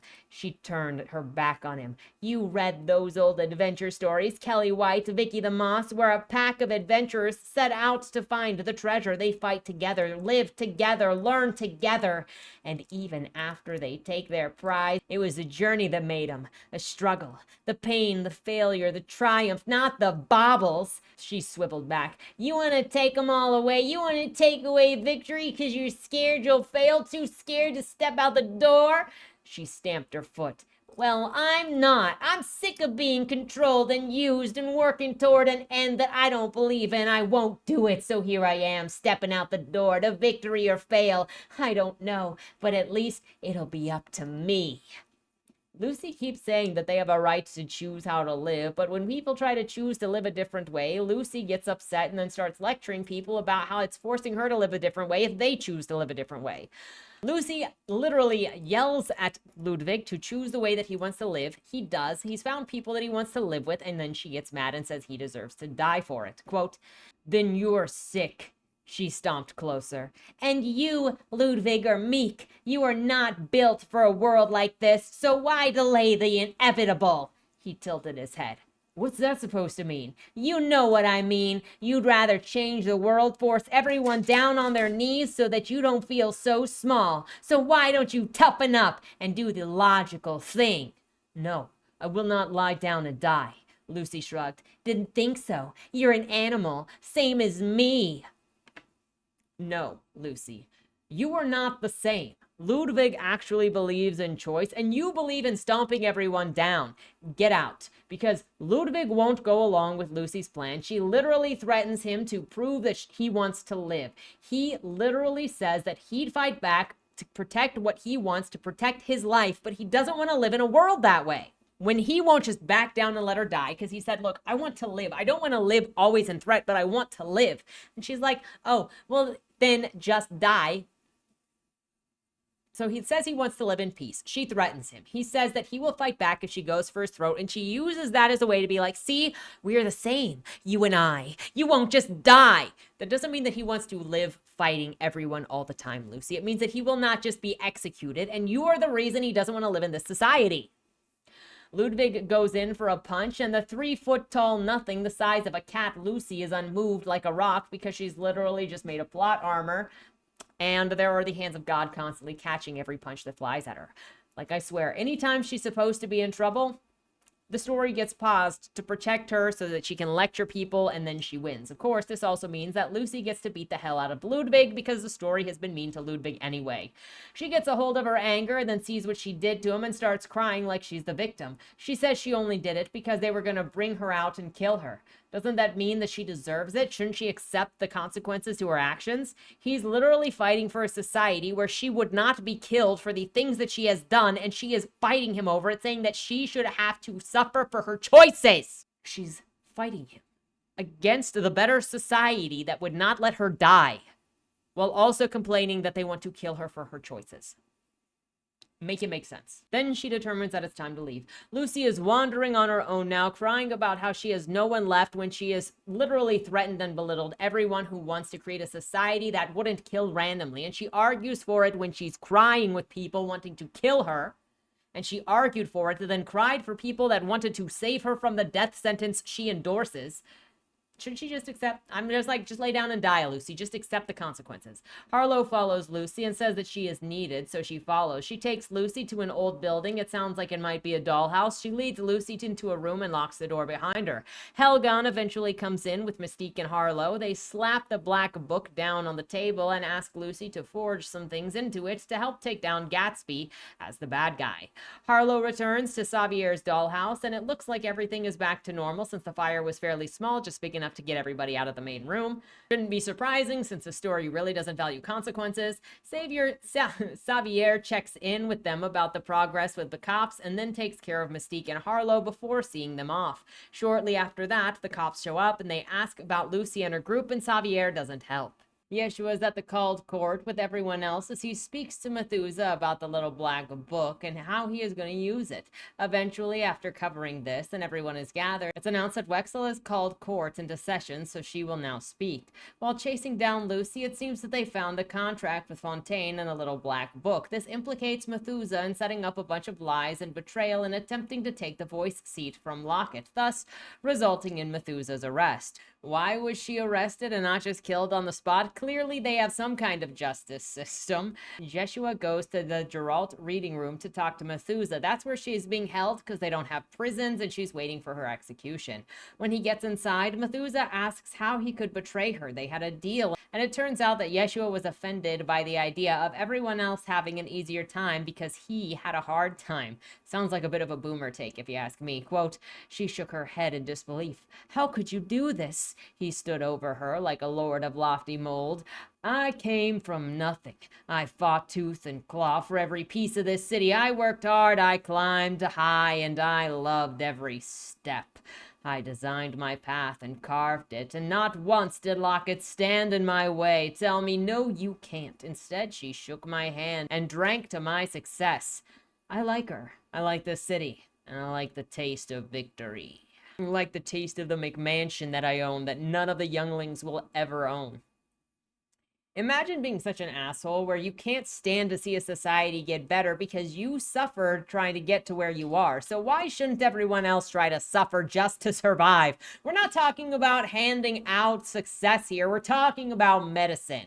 That's like someone saying that they went through a crisis, but were grateful because they had friends and family to help them, and someone responding with anger going, what the frick? When I was having a mental breakdown, no one was there to help me. What the heck is this? You shouldn't have had any help. You're just a jerk. Methusa warns Yeshua that he's going to be used and disposed of by Lockett when it's convenient. She pities him for his idiocy, and he's like, and walks away. Tells the librarian guard that she said nothing and there was nowhere to go with this. Helgen is then talking to Felix about what happened and her part in it. Felix tells Helgen that it's only natural for Fowlers to want to kill each other. Okay, so this is a thing that's actually stupid because human children are naturally selfish. They cry because they want something, they pull hair, they grab whatever they can, and it's over time and with guidance that they learn how to not be little problems and how to share. Like you literally teach your children to share and be better people, not the other way around. But this would have it so that you should be born and just live the way that you were born mentally and never become a better person, never learn anything because the way you were born is just perfect. We get more useless conversations of, I know what you want. What do I want? As if it hasn't been said before, and it needs to be spoon-fed to the reader some more. The two finish talking, and Helgen hands Felix a list of names. Helgen then talks to Yeshua about the names removed from the little black book thanks to Lucy's copywriting abilities. Also, she adored watching Lucy work because her handiwork is magnificent. Everybody just adores Lucy in this book. Yeshua is like, I'm surprised that you didn't kill her when you were done with her. And Helgen is like, she's a tool. You don't hurt tools. You keep them in your satchel. That assumes that you have the tool under control, which you don't. And Yeshua thinks that she is too dangerous. Helgen is like, yes, she is very dangerous, and that's why we should keep her around. Absolute favoritism energy here. Every bad guy is like wowing at her, and every character is also wowing at her. Move over to Oliver Cost and Roger Penny, who don't like each other but are meeting, and this is how Oliver is. Quote, Oliver walked without sound, like a creeping ghost through haunted halls. His moonish eyes darted to every trinket and bauble, decorating his path.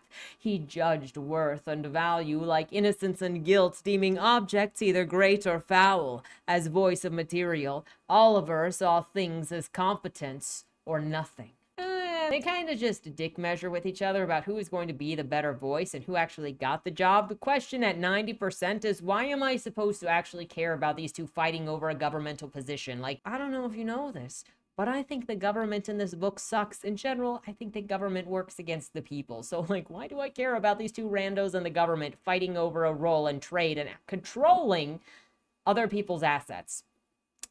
I don't know. These people don't mean anything. They were not in most of the book, and they are just kind of randomly shoved here at the end of the Gala plotline, and now with the rest of the thing. I think that the moral of the story is edit your story, and probably separate Methusa's story to the other side so we can actually see Oliver and Roger being involved in something.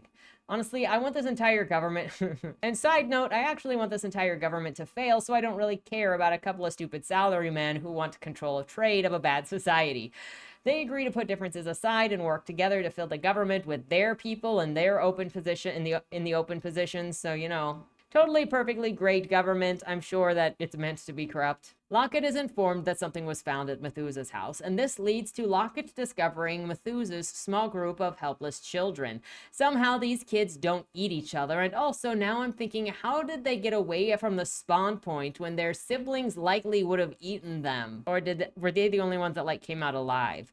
The squirrelkin asks if Lockett is a monster and begs her not to hurt. How does she not recognize Lockett when Patches literally has a Lockett doll? Also, would this be considered racial profiling of Lockett if she thinks that Lockett is a monster? Or is she asking Lockett because she knows who Lockett is from Methusa and is scared of Lockett? Then Lockett sees Patches. Patches sees Lockett. Patches is the quiet one that doesn't say anything and is basically comatose. He's not scared of Lockett, and Lockett's mommy senses start tingling. She tells him to come with her because he's got a doll of her, and she's delighted. She sees a zealot incoming.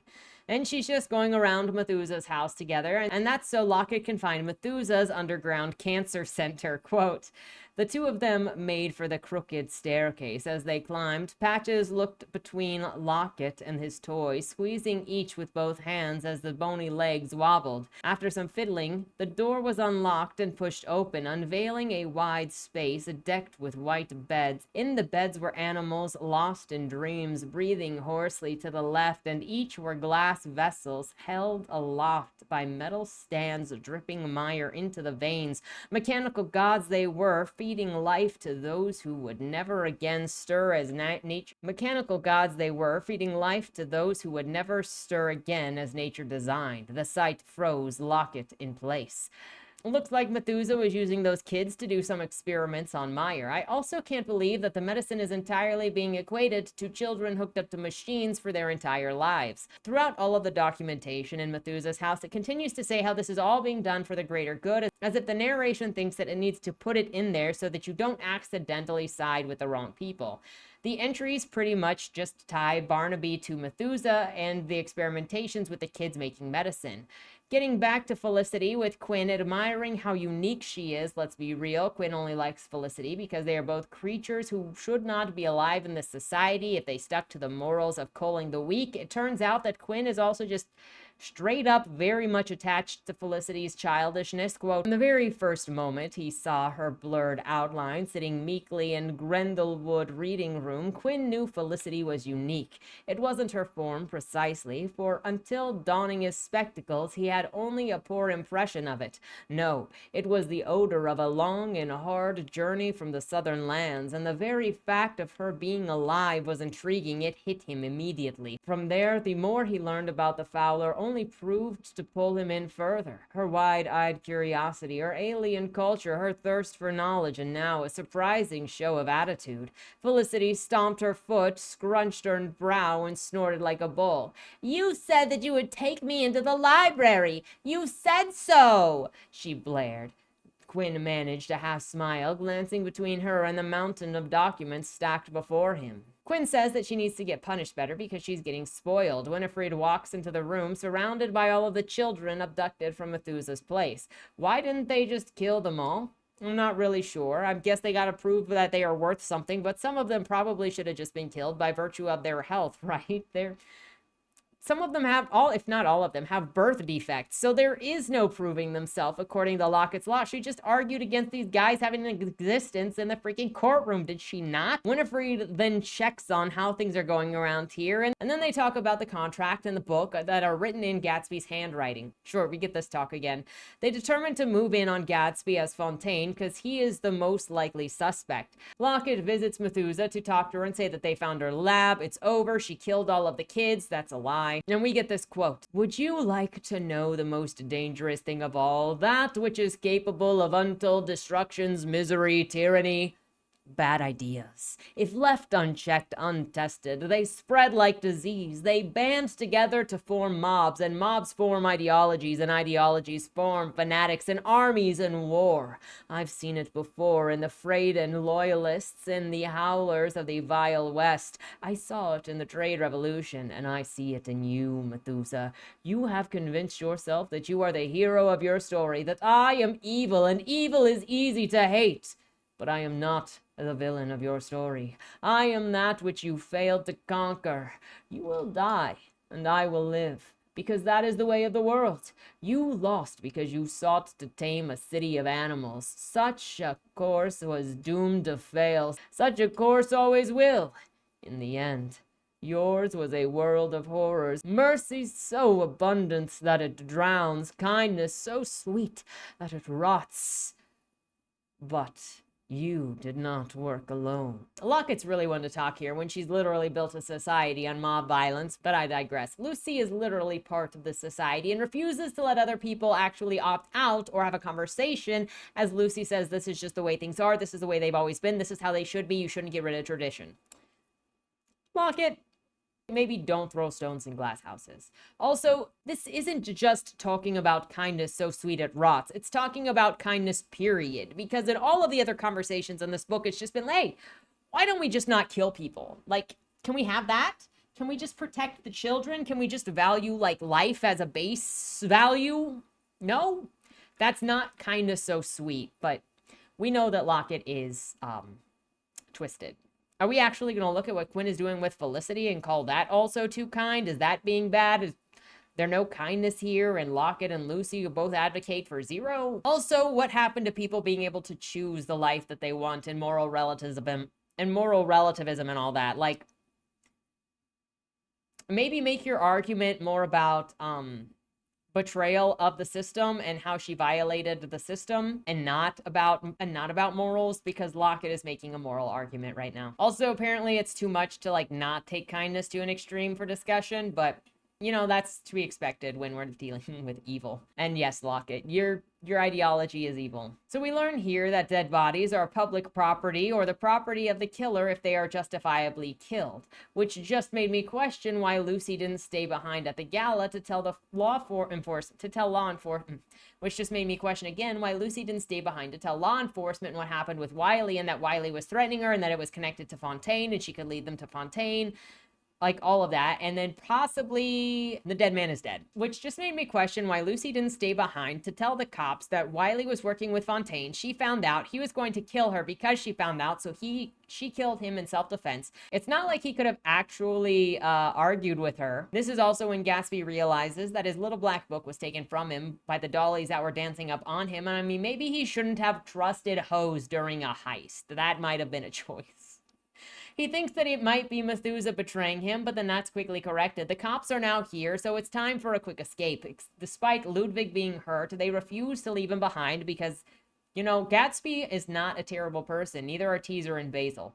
Though once they escape, they are still tracked, as you might figure, and when Teaser and Basil are scouting, Gatsby is nabbed by the cops when he's alone. A fight scene ensues, where everyone gets in on it, and Teaser is taken down by someone, but she'll eventually be fine because, you know, things can't really die here, and she'll eventually heal. They just angst a bit, and then they continue on their way. Greta and Ludwig are hiding from the cops in some water. When they run off, obviously she is competent and he is not. When they get some privacy, she's stripping down like it's nothing and he's looking away, specifically avoiding looking at her nipples. I was told that there was no shame in this world when it came to nudity, but obviously it shows, so there is some level of shame, and some of these characters have shame and some of them don't, so shame is something that some of them learn or they start out with and some of them unlearn. I don't know, but there's obviously shame involved because Ludwig felt it and Lucy felt it. Also, this is like as if her nipples are not always showing because she's got like a jacket that they peek out of, but you know. I also don't know why Ludwig is suddenly getting aware of this when he's still a Fowler, and it at least required Lucy to grow up into an adolescent before she started feeling sexual things, but here is Fowler Ludwig feeling nervous around the naked Greta. I'm not really sure I understand it. The two of them check each other out as they change clothes inside of the thrift shop for a styling thing. Greta then unloads all of this guilt onto Ludwig for no reason, just in time to exposit how Helgen was picked and how she's a liar. She trusted Gatsby because Methusa was hope, and now that it's all fallen through, and says that Gatsby is too dangerous to keep in touch with. Then they continue to the meeting point to get with Gatsby, Teaser, and Basil. Back at the commune, cops are circling, yelling so that people know that they're around. Wexel goes in and arrests everyone in the commune, addressing Barnaby in a building alone. I guess we aren't really about freedom here because this commune wasn't really doing anything and everyone was innocent except for maybe the leadership that were helping Methusa, so maybe the leadership should be the only ones executed. But nah, it's all of them. They have this conversation that implies that you can only want to live in a peaceful society if you're a loser. Quote, not in you, perhaps, but when your officers bring down their blades, I wonder how many will lick their lips. Butchery is what it is. Have you forgotten where you live? Barnaby drank his glass half empty. We all fear the coming of Our Lady. We always have. Now we always will. I wanted to make things better, but Lockett was in the way. Then it fell to Methusa. But it was not to be. Wexel glared hard at him. Lockett wasn't in our way. And that's precisely why you lost. You've spent so long in isolation that reality now offends you. Why did you do it? Because I'm tired of losing, said Barnaby, pushing the glass away. Losing what? Everything, everyone, you and me, Wexel. We came here from Blackenrind. We watched Freda fall. We saw the Howlers and then the Trade Revolution. We have lived for so long, too long, I think. He gazed into Wexel's dark eyes. How many friends have you known in your time? Many, she said. And how many still remain? Are you remembering their faces, their voices? Can you even? With a bowed head, Barnaby shut his eyes. Lockett may be right, but it doesn't matter. Whoever said that we had to be right to be whole? I would rather be wrong and stupid and naive if it meant spending one more moment with those that I have loved and lost. When his eyes returned, they were sore with grief, heavy with memory. What is the cost of truth? Wexel responds, less than the cost of lies. I don't like any of these arguments. They're all extreme. It literally just means, and this actually means nothing in this context, because you're talking about how kindness means that you have to live in a world of lies. The arguments in this are such trash that it has to equate being kind to always lying, to not killing people to always lying, to wanting to spend time with your loved ones, protect your loved ones, to lying and running from the truth. That's not true. It reminds me of the people who say that I'm not a jerk, I'm being real with you, okay? I'm just authentic, and if you can't handle it, then you just can't handle the truth. Obviously, they execute Barnaby, and everyone who hasn't given themselves up outside are now arrested and being killed. Also, it sounds like they're coming as they are stabbed through the head. Quote, Hayden turned to the officers and relayed, beggars bow. Those who had knelt failed to release even a gasp as blades entered their heads from above. There was a wave of groans and a flood of vilt as all of their bodies drained at once. The officers slashed free the heads and guided each into position. Some had their rumps resting upon their ankles, while others were posed as high as they could go. There came a roar of howls from the Yolsh as the gallery of backsides turned up to face them, rattling like jelly. Vilt has come, by the way. I wasn't sure if it was urine or cum for a little while. We discussed this. From as far as I can tell, it's cum. Also, all of these are people that you just killed for choosing to live in a commune. Nice freedom that you have to choose to live the way that you want, Lockett. Dalton is then given a promotion after all of this. On the one side, cops show up to say that a different side cop had been killed in action, one of them that had been killed chasing Teaser and Basil. I'm not saying their names because they really don't matter. They showed up randomly, they chased him around the dollhouse, and then they got into that fight. It doesn't matter. Shale's sad about Wiley being gone at Ruthergush and how it's kind of over there, and how everything is kind of over there. Then she receives a letter saying that everyone who is left at Ruthergush is now hired somewhere else. How many employees are at Ruthergush? I don't really know. We only ever really saw Shale, Ludwig, and Lucy. Magically, Sally, in case you were wondering, she disappeared during the brawl at the Blood House, the Blood Hall. Magically, Sally is alive and back at her book burrow. I hope you just like the magic being... how she is not in trouble with the cops, I don't really know, because she was connected to Lucy. But other than zero consequences exist in this universe, that's all that I've got. She's just hanging out there at her shop now, waiting for Lucy to show up every day because she wants to see if Lucy is alive. She gets a letter saying that Lucy is off having adventures and will come and see her eventually when she feels like it. Peace, Sally. Also, I'm wondering how Sally survived when the cops were killing literally everyone during the riot. Sally must have been in the back of the room or something and somehow got away from the Yolsh. And going over to the travels of Lucy Lacemaker, as a parting gift from a Harlow, Lucy gets Greta's device, and we still don't know what it is or what it does. And she hangs it from her belt and gets all this attention as she's walking. So she decides that maybe she shouldn't be showing it off. Lucy theoretically now cares about people and wants to make sure that Ludwig and the Beezers got out okay. Whatever. My question is, how did Lucy not know that the device was special when everyone was oogling it, when started oogling it, seeing it, when she also had no idea what it was? As she's kind of walking around, she toys with it a little bit, finds out that it basically creates a wormhole. A cop finds her, interrupts her wormhole explorations, and then she hides the device in her pocket and keeps moving. Moving to the next chapter called Happily Ever After, Methusa is sitting in jail having a dream sequence of Kiviks dancing and being happy under rainbows as they sing, because now it's very cultish and she's the dying martyr. Apparently, medicine and a kind equal world are creations of cults. Quote, precious are the ones that feed your mind. Look upon your deeds, but don't ask why. Precious are the ones that don't crave things, that shiver in the dark when they call your name, and sing for you, they sing for me. It's not what it seems, we're lost in a dream. After hearing a bunch of chants from everyone about how she is shamed, Lockett says you're relieved from your duties and lets her go. Immediately, she runs into Yeshua, who strangles her. Now Helgen is being approached by Lockett and asks her about her vision. Helgen explains this position very poorly. Quote, Helgen raises her chin with pride. In truth, my lady, the underbirth has not yet recovered from the trade revolution, nor the damage wrought by the cartel. Our economy is a machine that operates as designed 9 out of 10 times, and when it stalls, everything stops. It is a problem, but rather than fixing it, Methusa set her mind to tearing out the whole thing, building something new. Only the machine was not built by a singular mind, but by generations, and no one mind can build anything nearly as complex or effective in its place. It is evolution, plain and simple, and yet the problem remains. It has always been there, and the notion of fixing it is daunting, but I believe that it can be done. I would like to try. Helgen is then given the position in general because 2 people that hate each other both agreed on her getting the job. Move over to Roger and Oliver as they're talking back and forth about what's to come, and Roger is now the voice of trade.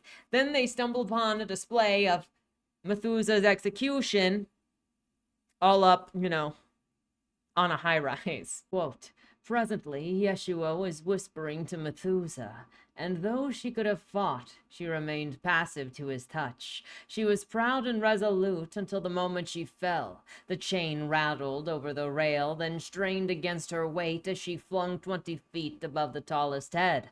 Methusa wriggled and gagged, and her tail cracked like a whip. Now the crowd was roaring, chanting, waiting, perusing the naked flesh. It was a ramble of storms and growls and sneers, and there came waves of laughter and hoots with every bounce of fat. Yeshua looked down from his high balcony like royalty watching his victim twitch and writhe in the noose. His smile was great and terrible. Then, in a moment, captured by 100 sketching claws, Methusa's long purple tongue splattered from her mouth and her eyes bulged and rolled. From her gower came a shocking spray of vilt, and the crowd turned ravenous at the scent of pheromones oozing down from her bosom. A sort of madness filled the air, and when the smell of defeat hit their nostrils, Oliver and Roger drew out their claws and salivated. The final sound Methusa produced was loud and long, and the desperate wail of a pleasured beast drowned in the scandal of her own unmaking. A great dignity was murdered there. The struggle was short, her cheeks shone red, and fever had won. Though all imagined this terrible humiliation to be her last conscious memory in the twilight of her strangled thoughts, Methusa saw the many faces of her happy dreams, smiling and weeping, waving goodbye. And then darkness fell. Down the chains came Yeshua's tail, coiling like a snake. A black blade drew from the tip and plunged deep into Methusa's skull, sending shivers through the body. When the blade drew, the crowd went silent, observing the mindless form of this once mighty figure, glazed in vilt sweat, drivel, and the stench of desire. The clothes and jewels and intelligence had been stripped away, and the press and the politicians and the great traders felt their beastliness rise, and away was swept their long-trained civility, for this was a city of animals, and prey now hung above their heads. When the body was lowered, it was groped, defiled, spat upon, split. Her arms and legs were cut free and thrown aside like slabs of meat, and many posed with the severed head still hanging from a loop in the chain, carved with the expression of lethal desire. Methusa's blunted torso was hoisted high and paraded as the ultimate trophy, flogged red by its own severed tail. But soon the Yolsh descended, and the crazed animals recalled their etiquette. You know what they say? A community that spit roasts corpses together deserves to be Big Banged. Let's just say that we're lucky this is before the Big Bang. A press conference is then called to have Felicity read a speech that Lockett wrote for her to write, praising Lockett and her policies. Totally not a dictatorship, though. Totally. Quinn catches that Lockett brought up God in the debate with Methusa and accuses her of setting up the next conflict. Lockett says that the fight never ends, and Quinn apologizes for being short, and Lockett is like, bitch, never apologize. Then Lockett checks on the sickly children that she picked up from Methusa's house. We find out that pretty much most of them died. Then she complains about how Barnaby and Methusa were somehow gatekeeping the sciences with an institution when it's literally Lockett who has a law in place that says it's dangerous to create medicine. And then after everything, Lockett has the gall to say, quote, I don't want to be the villain, not of any story, yet idle minds need a monster to slay, and they need something like Freda, a great mindless adversary on which to pin all blame, to shame and bring low, to vanquish. I removed Barnaby's purpose. I made him idle. Lockett, you're not the victim. You are the queen of the kingdom. She is literally Dalen's level of, I'm killing people for the greater good. She's just not a greater good trademarked kind of person, so it's supposed to be better this way. Lockett then talks about colonizing the place that Felicity came from. Lockett goes to the remaining children to tell them that Methusa was a liar and that she's dead now, so they shouldn't concern themselves with anything that she might have said before, continuing to induct the children into her cult. Beautiful.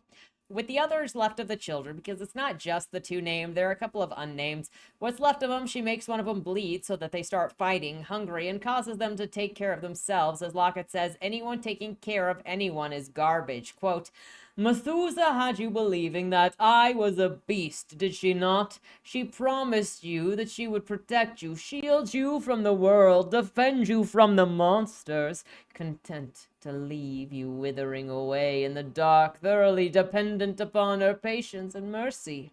And what did that make her? Your protector, your warden, perhaps. It's what she believed, but it made her something else as well, all-powerful.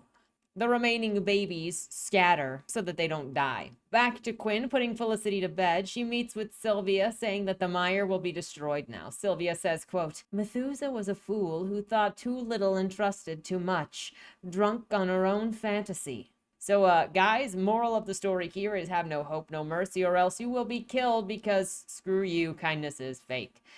Before too much is done, Sylvia drinks some of the mire so that she can hear because she is deaf. Then the two of them listen to music together, and she starts singing with her perfect voice, and Quinn starts crying, and the mire wears off. They ask if Lockett might be wrong, and then go, you know what? No, we're only a couple of people, and we shouldn't be given this benefit of being able to hear, of being able to be healed, because it could wreck the rest of society. So it's better if we just, never get to listen to music again, never get to see clearly, because us imbibing would weaken society. Would have been a good place to have people to actually question Lockett for real, and then be like, we're going to do this in secret, to let the taps be in there, that Lockett is just not right. Ludwig and everyone else are traveling away, and Ludwig has hope for what he can do in the future. Dalton is sad that his friend is dead, and he has fewer friends now. Also, he is preparing for the exploration mission that will be in the next book, going over to Felicity's home. Over with Yeshua, he is with Harlow, who is talking about hunting down Celia, and also says that he played up what Methusa wanted to see of him. We get this absolute winner of a speech, quote, "She thought she was above her instincts. Her death proved otherwise. A hanging by the neck put you to sleep after a long, long struggle in a rope. Then you rotulate. Methusa lasted moments. A doll's job is to detect the weakness of a client. Asphyxiation, that was Methusa's. An animal, like the rest of us. Civilization is just dress wear. You put it on, you take it off, and underneath that silk and the jewels and the fancy talk, you are what you are. Lockett speaks to the piece of ourselves that we can't remove, the piece that we cannot run from, the piece that we cannot change. And any who might want to, for fuck's sake, they need only to look to Methusa and think again." So, people are just like each other because when they die the same.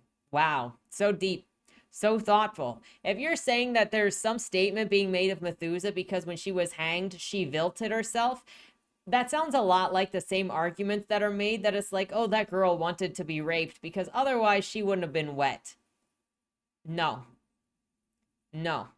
Yeshua, you're wrong. Now Yeshua is flirting with Harlow, getting feelings for her and swallowing them back down. Helgen comes in and sees Yeshua, which is why Harlow leaves. They flirt. Helgen and Yeshua have sex as Yeshua submits, and the sex is so good we are basically flying right into Akatar. Mountains are moved, beds are destroyed. Everyone in the Empire hears the shaking, trembling of the fleshy building. Quote, "So great and powerful was their lovemaking. The several items of furniture were shattered beyond repair. The western wall was cracked, and the floor was scarred by the marks of their claws. When Helgen left the chamber some time later, she wore different clothes, to the surprise of none. Lucy is now in the big city and giddy that she's not in the bush with the commune anymore. Gross, nasty, disgusting. Lucy goes into a shop, but it's already been spoken for. Fortunately for her, Helgen comes in and helps her steal the shop away from an official, but you're right, there is no abuse of power going on here whatsoever. Celia shows up because Lucy is helping her out, and she says that she cut a deal with Helgen, though she won't say what it was because of course she won't. Lucy is going to open her own newspaper in this place, and she asks Celia to stay because they've got things going on. They talk about the future that doesn't really matter for way too long before Celia finally leaves, as Celia reminds us that she is afraid of her own mind. It's a very dark place. Lockett is changing the laws so that they aren't as vague. Everyone wants her attention and praise. Lockett checks in on Felicity and gives her a piece of perspective. Quote, "There are 3 states of being: progression, regression, and stagnation. Progress means creativity, freedom, choice, competition, and it comes at the cost of safety. That is the toll one pays to move forward beyond the known frontier. Opposite to that is regression, retreat, a return to familiar territories. It is safe, it is comfortable, it is controlled. But that control comes at the cost of progress and merits." And this third? Stagnation, neither forward nor backwards. It is a paradox built to appease, a slower form of rot. Here, Felicity, is in the city we move forward, and if you want to move forward, then you must bear the risk. But is moving forward necessary? Must we? Is that the best way to begin? That is a question that you must ask yourself. But when freed from beneath Freda's shadow, it is what we choose to do. It is in our nature. It is in our nature to be curious and to see what is out there, to stand tall and to meet the world. We hear that they're going to go back to Felicity's tribe, saying, "Oh no, we don't plan to start a war."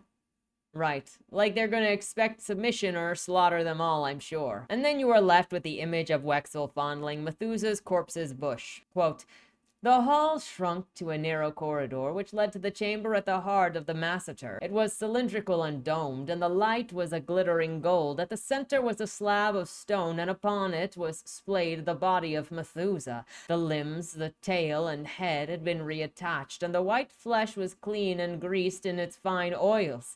Her eyes were glazed and empty, and her long swelling tongue oozed from her wide-open mouth, touching her neck with its dripping tip. An ignominious end to what was once a great figure, said Wexel, who stood before the slab like a priestess in prayer. She was clean and dressed for politics. Her gray fingers caressed Methusa's long white legs, stopping at the dense and powerful thighs, their formidable strength now wasted. What an end! Her hand finally rested upon the round, plump belly, her knuckles tickled by wisps of pink gower hair. You know, because she's a stuffed statue now. Finally, we get to the epilogue where Lockett goes into a watchtower and looks in the direction of the mountain which Freda is on, because that is the direction of Felicity's tribe, and that is the direction that they will be going in the next book. The end. Now it is time for the macro notes for overall. We're going to have a couple of different sections, which is going to include some very specific topics, as well as setting and character discussion and description and some world building. Now, I'm not going to get into every little finite detail because there are a lot of characters. There is a lot of world building going on. So I'm going to give some broad descriptions and suggestions and thoughts in all of these fields, and then some other ones that you'll know when we get there. First, let me compliment the author on both the art skills involved and necessary for the illustrations done throughout the book, and the creativity applied both in the visualization of the character design elements and in the effort gone in order to recreate everything in this universe. Additionally, the language was done in a very specific way to feel somewhat foreign and archaic and bigger than it was, and to give the book this sense of historian and of being alien. This book was definitely creative and unique in its own way. As I go forward, I don't want it to sound like I am saying that this book doesn't have an audience or it can't be entertaining, because I think that there is a lot in this book. I think that the author took a lot of chances to present some extreme ideas in the story, and I think that the author did a great job in creating a work that there is a lot to talk about, which is why these videos are so long. Look, there wouldn't be 2 videos, let alone even 1 3-hour video, if the book was not so long and didn't have so much stuff to talk about. If you're familiar with any of my other book reviews, then you'll see that I kind of go through all of it to try to give an idea of like what I took from it, what I walked away with, and also to give some of my in-story crits, because it's kind of harder to talk about a book without actually like referencing and having people that know what you're talking about sort of in there with you.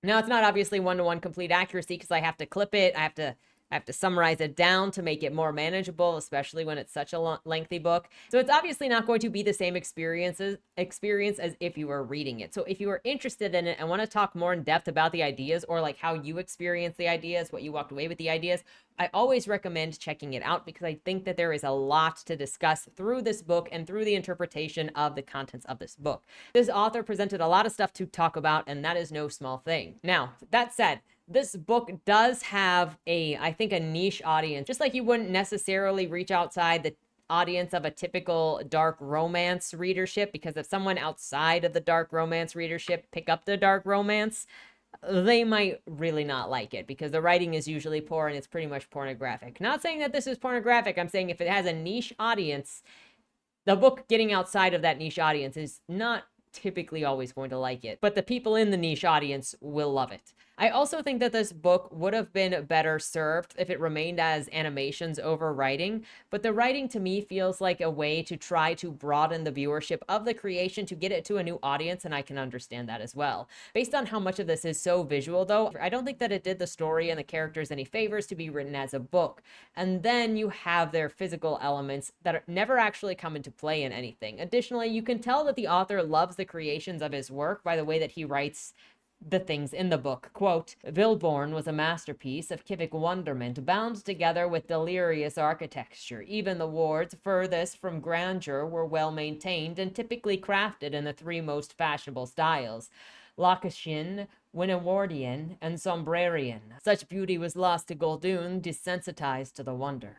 The author's passion for his creations and the unrelated reader's interest might not always overlap, especially when it feels like the author wants nothing bad to happen to certain characters, but there is at least the author not writing something that he hates, and the passion flows through all of the story. With that said, we are now going to get into the miniature topics that are all more going to be critical and or commentary. The first being setting.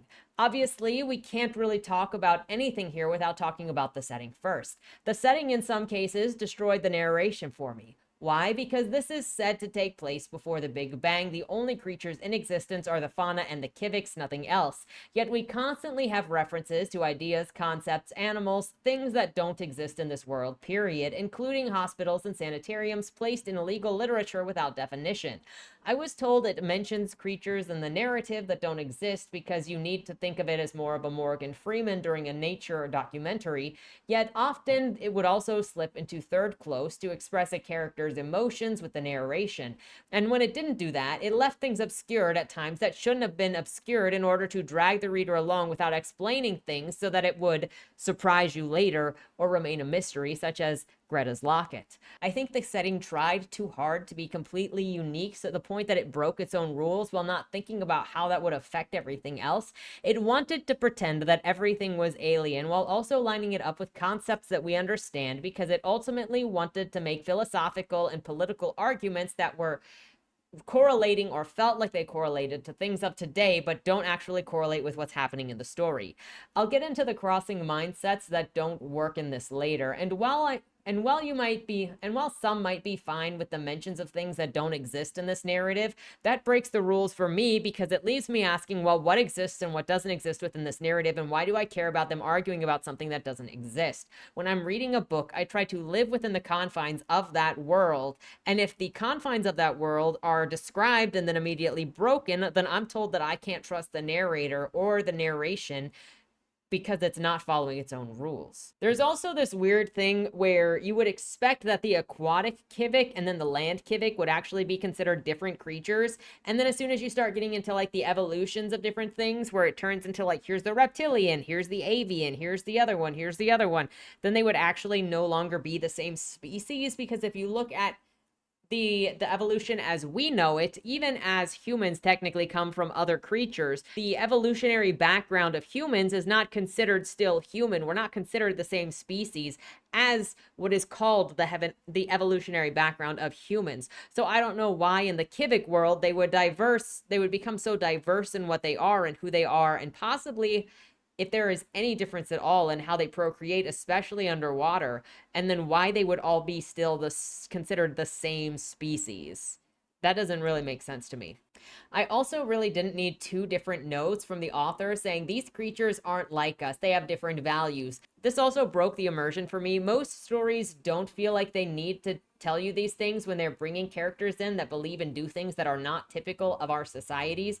Personally, I'm here for the story, whatever. Every time you break the fourth wall and talk to me, it interrupts my involvement with the story. Now, at the same time, you're telling me we live in a world without our values. The narrative is constantly telling me how disgusting things are, how horrible things are, and how these creatures are loving these horrible things. We also have this live in fair trade with law and order and economy and humiliation of others. So it's not a completely foreign world.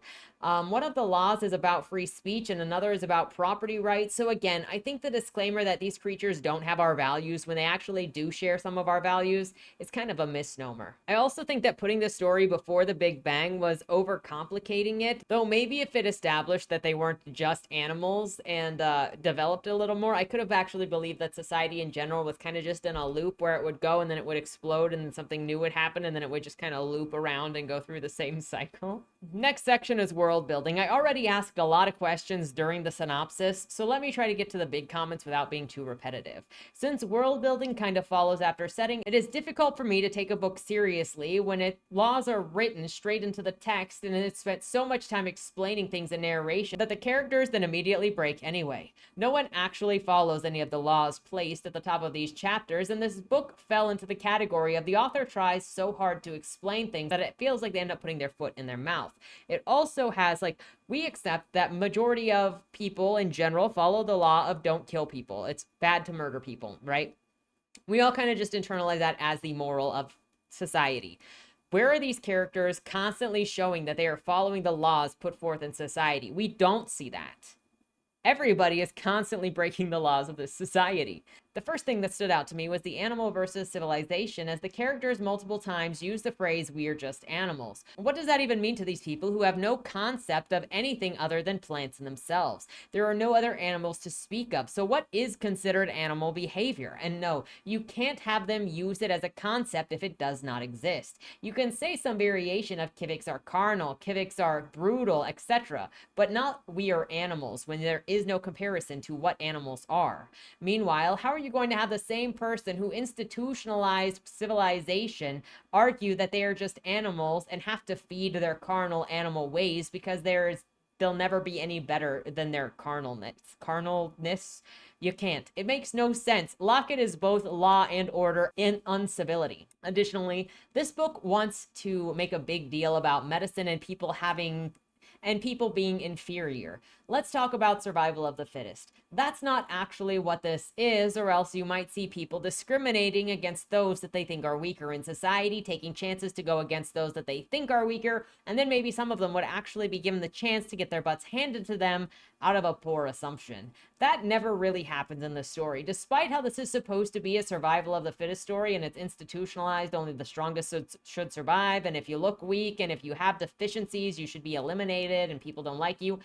Everyone basically acts like equals. There is no preference in appearance. Everyone is more or less egalitarian and polite, and they only hate each other for ideological differences, not appearances, not weakness, not even for Quinn wearing glasses. Nobody calls him freaking 6 eyes, 12 eyes, dozen eyes, whatever you want to say. There is no competition or fear between predator versus herbivore, which actually could have raised the stakes for some of the civics if they realized that most of the civics hanging in the chop shops and they're consumed for dinner are actually herbivores. And so then it would have made a bigger stark difference of like what Harlow had to become, which was a killer bunny, in order to survive and compete against all of the predatory style guys that have claws. This book also throws warnings at you constantly for how they are so animalistic, while not being willing to fully commit to anything but coming in buckets when they die and eating a leg of a dead guy while the body is still warm from death. This world also felt oddly empty. No one is involved or around the main character other than there are mentions of crowds here and there, but it kind of, when you're reading it, it feels like when you're playing a video game with a map, with a user-generated map that's not fully filled out yet. It's still like in beta and there are just empty rooms and there are not that many people anywhere. That's kind of what this felt like when it was in its description. The world didn't feel lived in, and it made it weirder when they were all such different sizes, and then you couldn't gauge how buildings worked for the different sizes. You got Shale and Lucy and Ludwig, who are all different sizes, and they order a beer. What is the average size of a beer? Who carries the beers? Are they all going to be the same size of a beer? And then she's going to carry a large beer? It's these little things that make a story feel lived in or not lived in. That's the functions. Then there are the laws at the beginning of every chapter, and some of them are nonsense about dealing with the weather that ended up feeling like it ran out of laws to put at the start of the chapters. Even then, the laws mentioned only prove to add more world-building rules to break later and create distrust between the reader and the narration. There was the random last names to honor mentors that made no sense because they didn't connect back to the mentor's job. They didn't connect back to what they learned. We had no idea what Lucy Lacemaker meant, or why she chose Lacemaker, or why Wiley chose the name that he meant, because it didn't relate to whoever, didn't relate to Ruby, the woman that helped him. And so it would have made more sense if the names actually did something. Like Lucy Psychologist, or she could have taken on Sally's last name. Specifically because that's what last names started out as, is when people moved from a township to another place, then it gave an origin, especially when there was a John in the place that they moved and a John from where they came from. So then it helped differentiate the Johns when people started moving for jobs. So it would have made sense to continue that with this, where you honor Sally and then it kind of tells you where they're from. So, like Lucy Vileborn or Lucy Bookborough or something like that. I know it doesn't have the alliteration then, but it makes more sense logically. In some cases, the story felt more like a toy box, where the world building lacked any sort of livable logic. We look at human society and see how buildings are built for an average. It's harder to function if you don't fit the average. How tall are buildings in this for the larger animals? And if it's set up for the larger animals, then why do the smaller animals not struggle? Is it set up for the ones with legs or for the ones with slithering? Do the ones with slithering have a harder time getting around at all? Do the smaller snake ones have a harder time getting around at all? Who has a harder time getting around at all, if at all? Why do some of them wear clothes and why do some of them not wear clothes and no one comments on it? Clothing isn't a status symbol or an expectation, since being naked doesn't mean anything, just as being clothed doesn't mean anything. Like, nobody comments on any of this. And then why do they wear clothes to the ball? Like, it just becomes kind of a game of dress up where it doesn't really mean anything. There is a lack of cultural depth as well. That's not to say that the characters don't have something going on, because obviously they do, with the whole dead bodies and dollhouses and eating their own thing going on. However, they show no difference in society other than ideological. They act like history never happened before when they're talking about having their endless library.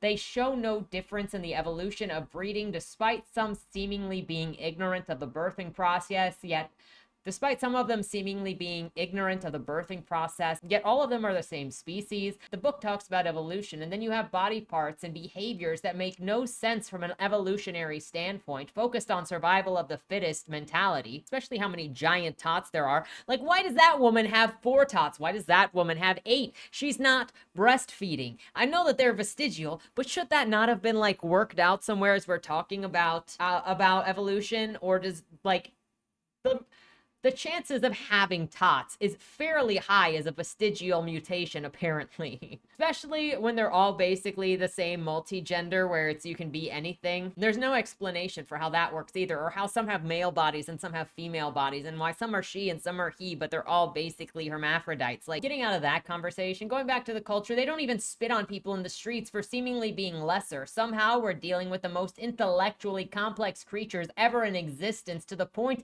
that they don't misbehave with silly things like prejudice or racism, but they value headless corpses and dollhouses and are guided by the most primal of instincts. They demonize medicine for making life easier, while also somehow talking about survival of the fittest and casual cannibalism. What I mean here is that it doesn't feel like there is a consistent livable society, consistent livable culture that some of them instill and some of them don't. The differences between Vileborn and Minivem, there are none. And the differences in size in the characters, the difference of how stuff works. At times it made me think of, so when I was a kid, I used to play Polly's with my sister. We also played Barbie sometimes. We also played pretend with the swing set and the toys outside. I used to play with Polly's with my sister, and they were about the size, you know, this big, and they were the same size as the toys that you would get in like a McDonald's Happy Meal. And those were all different IPs, obviously, stuff like Shang from Mulan we had. I remember where you like squeezed his leg and he was like, he did a karate chop. So we had a lot of these toys from different TV shows and different movies. And they would also go in the Polly box because they were about the same size as the Pollys. It didn't matter that they looked different. It didn't matter that they were kind of sized a little bit different. We all just kind of played with them together, made up whatever story worked, put them away, and then did it the next day. We even had a headless wonder going around. And that's what this kind of felt like to me a little bit. Like, it was playing with a toy box at times because there wasn't consistent livable logic. It was just kind of what was there at the time in order to play, if that makes sense. And so everybody was a different size, everybody had different values, everybody did things differently, and it was all virtually perfect except for the ideological differences. And on top of that, it even felt like sometimes the characters came from different places and were transplanted into the same story regardless of whether they fit or not, which brings me to talking about Bob for a moment, because this goes into the culture of Amygdala and some of the feelings that I had while reading Amygdala. You may have noticed a fish in the thumbnail that was not mentioned in any of the descriptions of the book, because Bob is not in this book. From what I have learned, and feel free to correct me if I'm wrong, because independent research, this is all that I can figure. But that is Bob. And he is a fan-made character that was introduced canonically and then used in the predecessor to Amygdala called Satellite City. Bob was made by someone who enjoyed the author's work so much that she wanted to create her own character. Bob was a pretty antithetical character to the entirety of everything in this. He was simple-minded, the mentality of a child, loved crayons, loved drawing, loved everyone unconditionally, just wanted to love everyone and be loved, and he wanted to make people feel good in a non-gross way, just in a normal way. Bob was also apparently very well loved in the community, to the point that people asked the author of this book to canonize him in the series, and then he was. But what happened was Bob was twisted because there can't be nice things in this world. In a way, it feels like if you try to bring niceness or kindness or love into the world of Amygdala, it's actually offensive. So what I read and what I kind of saw around was that this character was turned into a doll that was used to be beat up and abused within the community by saying that his love was unconditional. And then later it said that his unconditional love was actually an allegory for drug addiction. In actuality, it feels like if you look at everything and what actually happened here is that it was to engage in a fetish of destruction of kindness and goodness. And this is not something that's new to me, okay? This is why it comes into place. The creation of Bob was something nice that then needed to be destroyed and denigrated by this series of characters in the most straightforward example of how I think this series and world specifically glorifies evil. Now, you don't have to agree with me. I'm going at this with my background, with my perspective, and with some of the books that I've read. And the world building behind Amygdala reminded me of the Marquis de Sade. It doesn't matter that this book calls itself morally relativistic or animalistic, and me saying what I'm about to say doesn't mean that people can't write whatever they want. The Marquis de Sade was, the Lord of Libertines, and so that's what he believed his thing was. I can still look at the libertinism and go like, that's freaking evil. But you can call it whatever you want. So in this case, you can call it moral relativism, but I see it as similar to how the Marquis de Sade wrote his books, and let me get into why that is. The Marquis de Sade is the father of the idea of sadism. His works specifically glorified defilement, degeneracy, nastiness, and any good character put in those books was put there either to be corrupted or made an example. The more godly characters should be utterly destroyed. The ones that would not renounce the name of God got the worst tortures imaginable until they actually died.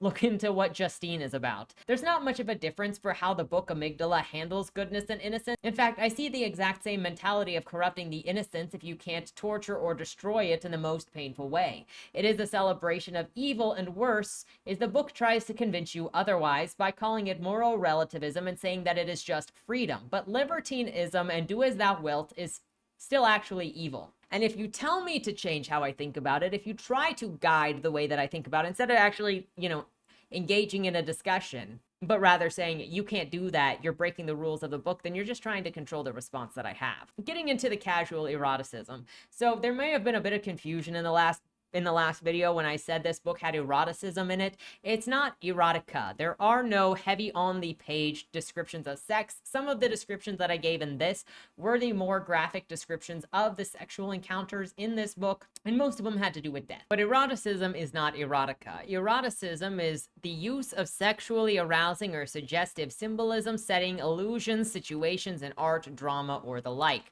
So it's just the fact that it tries to make certain things erotic, which you should be able to see in some of the quotes that I gave throughout. The descriptions of the buildings, the constant use of prostitution and sexuality in characters, the constant use of getting aroused during fight scenes, how much the animalistic stuff is also connected to it. Eroticism is just writing things out in a certain way in order for it to be more sexually enticing, alluring, and that's what this did. It connected it to the animalism. From the way that the buildings are described as fleshy, to the bodies that are part of the furniture and able to be impregnated, to the mention of the bellies and the thick thighs and the big black nipples and the gowers and the vilts, the narration of this book and the world in which these creatures exist is casually erotic, and it came off as fetishistic to me.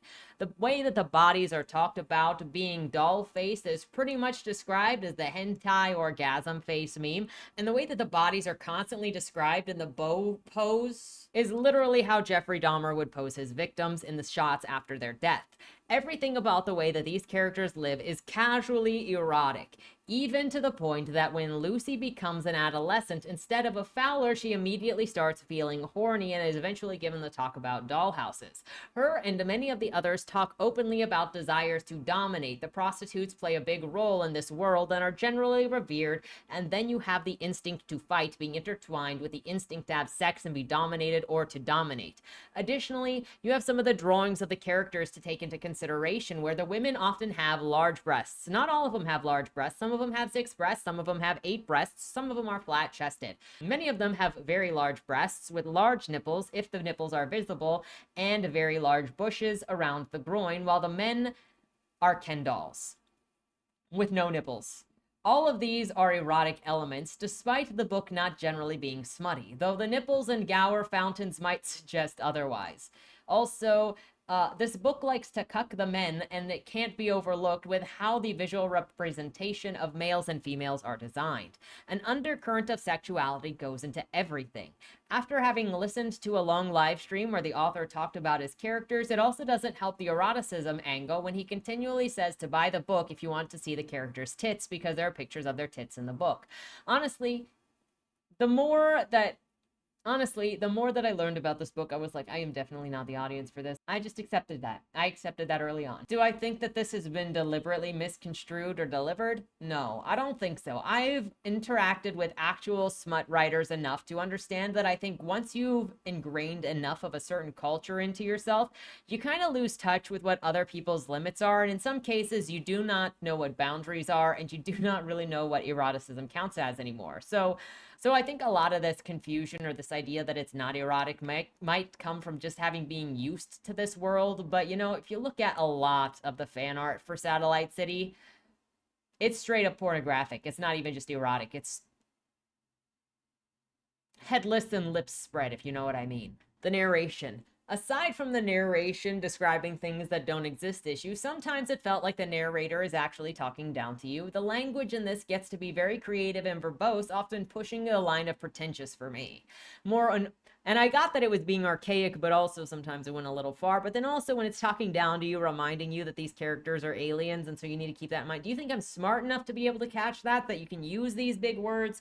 Or do you think I'm so dumb that I can't read the context to know that these things are not human? Now, the notes like that, where it breaks the fourth wall to talk directly to the reader, read like the book doesn't trust the reader to understand what is being said, so it needs to explain to you how to take it. Then there are weird fourth wall breaks like, quote, the title was presented in the Kivik tongue, a positively strange form of text. With that fact in mind, the written language will be translated as well as all of the spoken. At this point, we'd already experienced parts of the book. If the narrator was telling the reader that it was changing language of things for us to enjoy, then we know we've been reading it already. We don't need to be told that the book is going to continue being written in English. The narration also had a tendency to tell the readers things like they got the feeling that they believed them or they were telling the truth. That's kind of passive mind reading, and it tells me that the narration wants to control what the reader sees and how the reader feels and what the reader thinks that it should see. And sometimes there is little confidence in portraying what is meant to be portrayed, so the reader needs to be told so they don't misunderstand. Additionally, easy world building things like headless animal was splayed on the table should probably have been headless Kivik, because that would have made it hit home closer, because we're looking then at a Kivik instead of dehumanizing it with calling it an animal. While this book wants to say that it is intense and gross and weird, I think that it also actually distances itself from the places where it could actually be really brutal in its interactions, and the only places where the brutality sticks around is when they're beheaded and they're coming buckets. Kind of a weird place to keep it. Pacing. The pacing of this book was really, really off the wall, but that's kind of going to happen when it's as long as it is. It spent the first almost 40% on mostly world building, though not all of it. That's still about 400% of mostly world building. You know, most books, you'd be getting to or past the climax at that point. Here, you're still setting the pieces into place in order to play chess. It's not something that I enjoy, and I say that from the get-go. I like stories that are character focused. That's not to say that worlds with huge world building do not have character dynamic and character growth in them, but I like my stories to be like 80% character doing things, watching them do things, watching the characters go, and then, 20% world building around the character doing the thing. But I know some people really, really enjoy the world building. So if that is your jam, then you're going to love this. But if you're not a world building person, then you're not going to get much out of the world building. Then it spends the next 100 or 200 pages setting up the Gala. That doesn't last very long. And then finally with the ending escape from the Gala and over 100 pages of a sort of where are we now cleanup kind of thing. This book doesn't really have a driving action or a building action, nor does it really have a climax. The inciting incident would be Lucy setting the dollhouse on fire, and even then it's so overshadowed by how much information is constantly going on, and then we switch into a different perspective that has absolutely nothing to do with the dollhouse, and then it's like hundreds of pages later that we finally get back to the dollhouse, but with a secondary set of characters. Related, it switches to different groups of people so often that the momentum that it actually does end up building gets immediately wiped out by switching perspectives to go and do something else rather than continuing the forward momentum and the tension. While every scene doesn't have to move a story forward and there are no hard and fast rules for anything, the pacing of this is something that not only made it a drag, but also pulled me out of the story constantly. I think what would have served the story better with audience draw and ambition is if it was broken into 3 parts that all could have been from the same collection. You could have called it, the Amygdala collection, and then each book named after different things. Like one is for thought and logic / reason. One of them is for, the fight or flight thing. One of them is for these. And it would focus on, obviously, Lucy's story, Celia and Dalton's story, and then Lockett and Methusa's story, along with Felicity kind of there in between the two of them. Celia and Dalton's could have been focused on this idea of competing with control and chaos, and then the third book would be focusing on the political items, obviously. Each book could be made up of the same timeline of what's put in here, but these 3 things happening three things happening in different places at the same time that would eventually get crossover, and you would find them crossing into each other separately. So then you could see things happen. Oh, why did this happen in Lucy's book? And then we see it happen in Dalton's, or we see the buildup in Dalton's book as we're following Celia going through her thing. It would also let them be their own limited perspective, which would bring the reader into focus more and to feel more and to connect more with the characters that are in these foreign spaces, which is also very important when they're so alien and you want the readers to connect with what they're doing. It could have been really interesting to see Lucy and Ludwig's movements through this much smaller scope, and then you go over to Lockett and Methusa and Celia and Dalton, who all have different perspectives on what's happening, and it kind of broadens the scope of everything as you go forward. Chapters wouldn't have to be repeated if you worked in it artistically, and it would have streamlined all of the stories to allow the readers to be fully invested in the groups, and also having them have basically the same book but separated by different volumes and focuses, and people could read them in whatever order they wanted. As it stands, for me, there was too much information and too many chapters introduced to the point that most of it became meaningless. Why do I care about any of these characters if it's going to switch me over in the next chapter or the next subchapter? Sticking with the novella idea, these were some of my thoughts on the organization. First novel would be Lucy in her town of Vileborn, and you'd get to see her living life alongside Goldune, as both of them are Fowlers, so then you can actually see whatever the stakes are for them. And Sally picking her up to be a mentor to show whether this is normal or not. It could have even started with Lucy in a fight with her siblings, so we wouldn't even have to know that it's her siblings at first until she gets taken away. And that opens up with just how brutal this world is. Then she gets found by Sally as she's licking her wounds from that fight, and she's offered shelter. Then Goldune becomes an adult / young adult and is the climax of Act 1, where Lucy is then trying to reach Goldune, and she doesn't actually get to see why he's ignoring her or doing his own things, build that heartbreak and betrayal, the tension leading to the dollhouse where she sees things and the explosion in the dollhouse and this climax in the novella with her, and end the novella either with her fleeing or you obviously continue into her going to the ink house next. And then once you get to minimum, you build the relationship between Ludwig and Lucy, and you build the stakes that if she fails, then she's gonna freaking die, and Wiley is either brutal or he's faking brutality because he keeps giving jobs to Fowlers because he wants to give Fowlers opportunities. And when she actually does mess up, she's like freaking panicked that she's going to die. And then Wiley is like, nah, don't worry about it. I like you, kid. It's not a problem. And then Lucy can just be confused. And it shows such a culture shock. Novella 2 would introduce Dalton and Celia turning into the crime drama where they're investigating the mire at Polly's Tab, which eventually results in them hearing about the fire in Vileborn as we get droplets here and there. And they're worried about a weapon that builds the tension until they hear about the explosion that went off. Side note, wouldn't it have been interesting if Methusa and Lockett were maybe part of the same litter when they were born and they'd actually been fighting for a very, very, very long time where Lockett was trying to kill Methusa, and that's also one of the reasons why Methusa is so focused on getting Lockett out of power, because this is a much longer, much bigger game.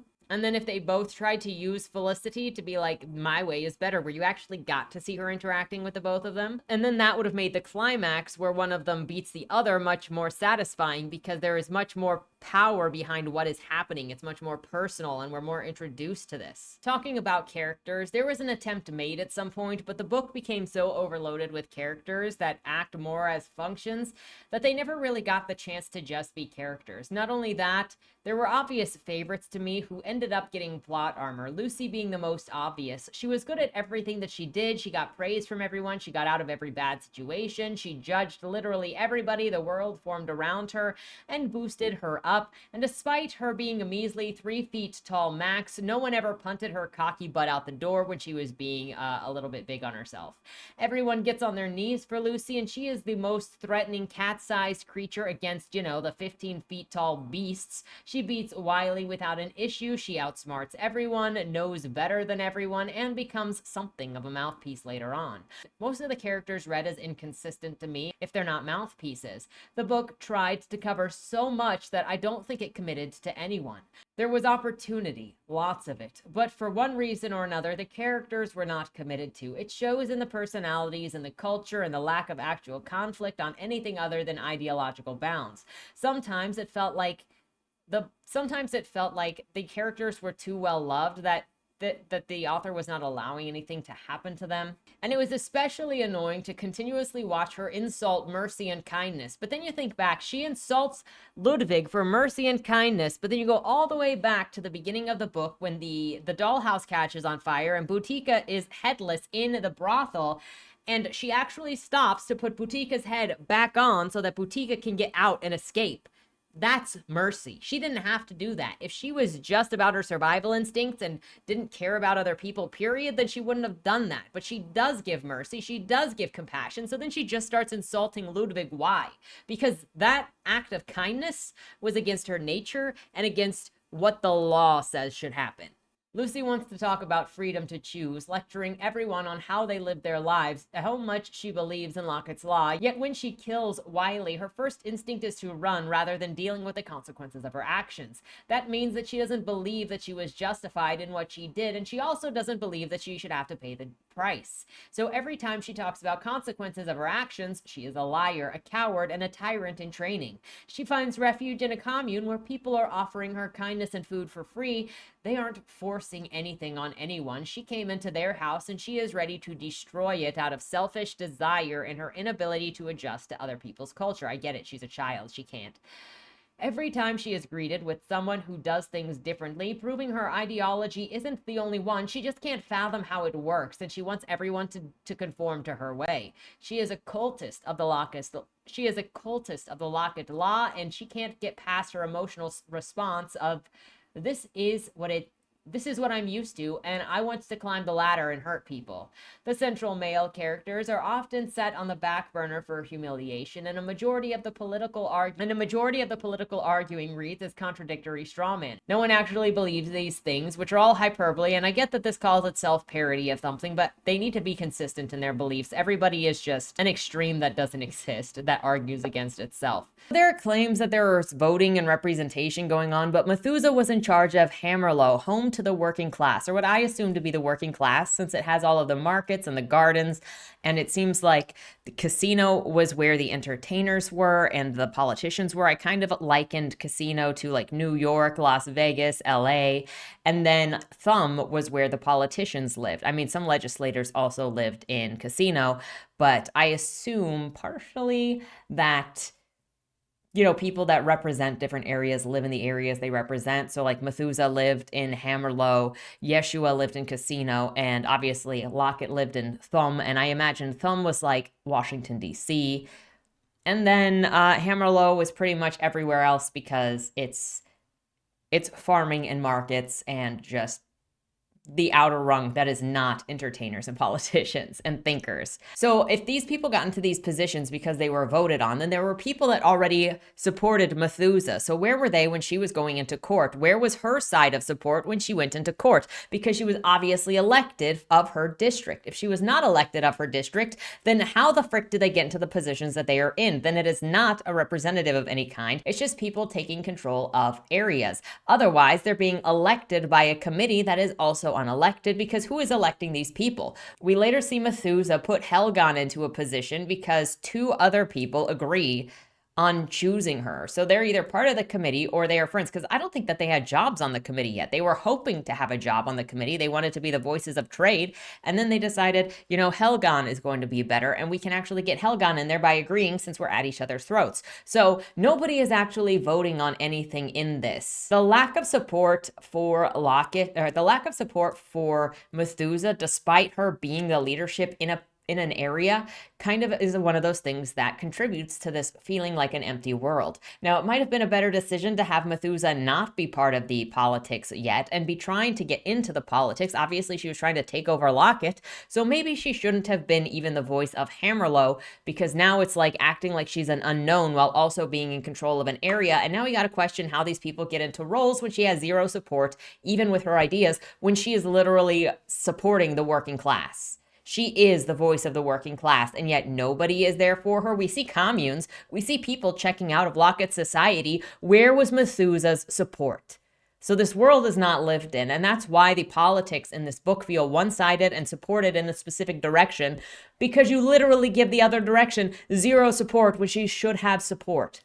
Not to mention the other side always fumbling when asked any questions, as if they haven't thought through their opinions yet.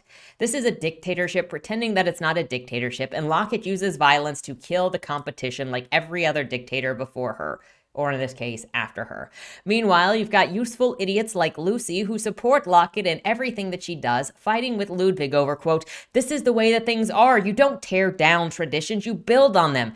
Even after Lockett tore down the old coin system in order to rebuild a brand new system, which is their current system of commerce. And then when it came to Lockett going to Methusa's house, there was no crowd around her house. There were no reporters. There was nobody being like, hey, you are holding her unconstitutionally. There was nobody fighting on her side, and there was no protection. So again, it's all empty. Let's talk about suspense for a second. A common author problem that I've noticed is hiding things on purpose from the reader, which does not create suspense, by the way.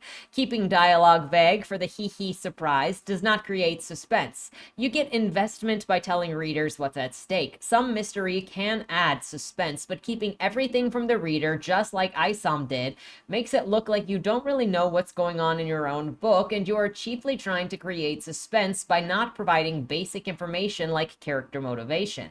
Not only that, the whole idea that no one in the universe remembers or knows Meyer, despite them being immortal, despite people in the government having books in the library that cover literally everything because the library is so vast forever, doesn't actually work.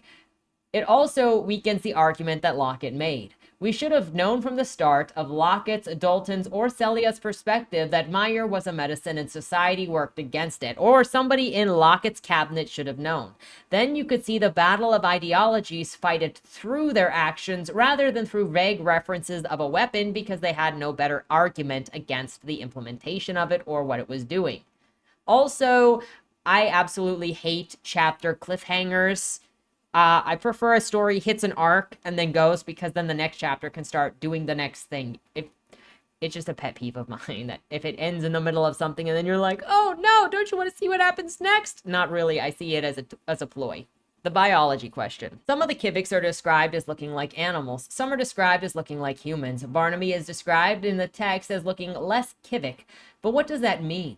Does that mean that he looks more like a human or more like a tree? Would that be the same for any of the creatures that are then described as more human in shape? Is there any discrimination or thought on creatures that look less Kivik, or do they assume that the less Kivik looking creatures are the more evolved ones? We don't learn any of this in the book because it's a passing comment, and the characters are never mistreated for the way that they look or what is assumed to be their evolutionary status. Which, also going to the design of the creatures, it reminds me of a mentor that I had in graduate school who completely believed in chaos controlling everything, and there was no order in the universe or in behaviors of human beings. He didn't think that there was any rhyme or reason behind anything, while I look for patterns, and I believe that there are patterns, and especially as a psychology student, as a psychology graduate, I gravitate toward analyzing behavioral patterns. So I can't believe in utter chaos. And that includes the mixture of random accents. If the random accents were carryover from the animations, then they needed to be given reasons to actually be mentioned in the text, or the accents really didn't need to be mentioned in the text, period. And you could have just let readers imagine characters talking the way that they talk without actually saying a Southern accent or a Cockney accent or an Irish accent, because it doesn't make any sense in the context of this book when those don't exist. For me, I see languages, dialects, and slang as being part of our culture's geographical locations and history. It's usually influenced by attitudes and languages of the area, as well as those in the surrounding areas. So then you have all of these randomly mashed together things for no reason, where Lucy has a Cockney accent and Sally doesn't have a noticeable Cockney accent, and there's no reason for that, when somebody else then goes, wait, that's a vile-born accent, isn't it? While a lot of work went into their designs, the actual reason for some of these things, like the accents and the culture and the obsession with taxes, doesn't really make sense, so it ends up creating more questions than answers in this world that I'm supposed to believe in. On the parody of human society and the animal kingdom. This is going to come down to like a difference in worldview, but you know, what part of this review and what part of this book discussion is an opinion.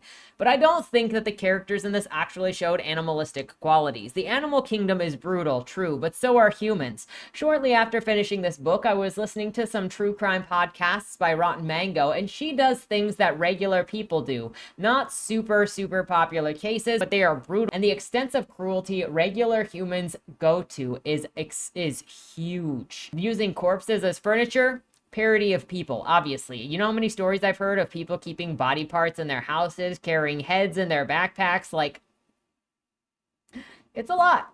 It's a lot. I'm sorry.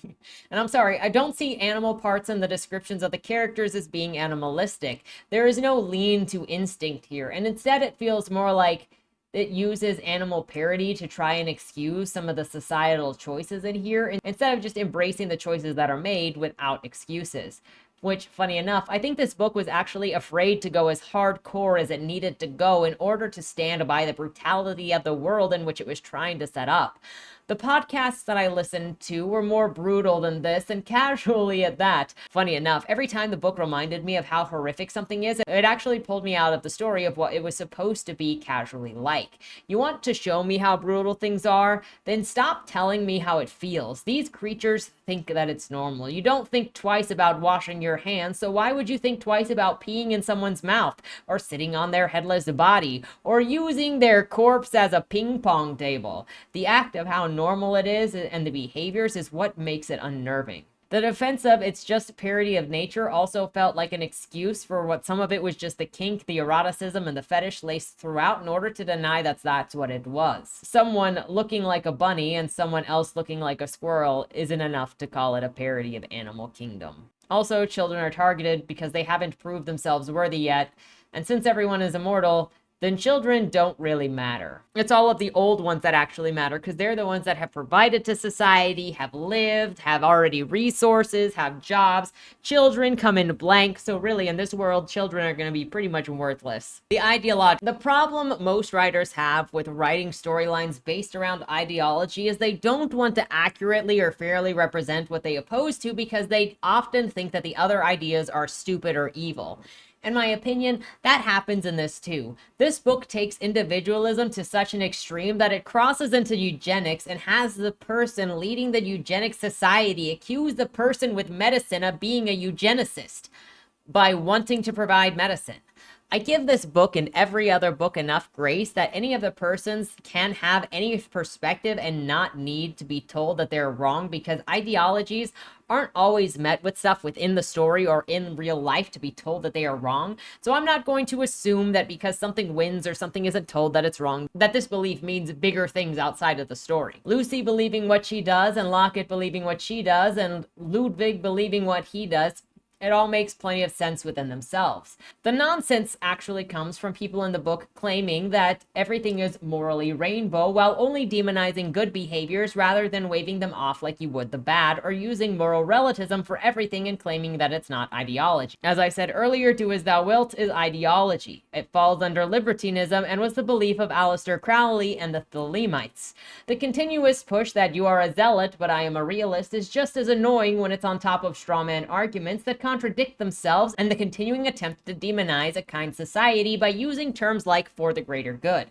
Not only that, but this book tries to balance characters from looking bad when it prefers them. Like Lockett being described as a symbol of death sort of contradicts the idea that she told Sombra not to kill Winifred in order to give Winifred a chance to prove herself.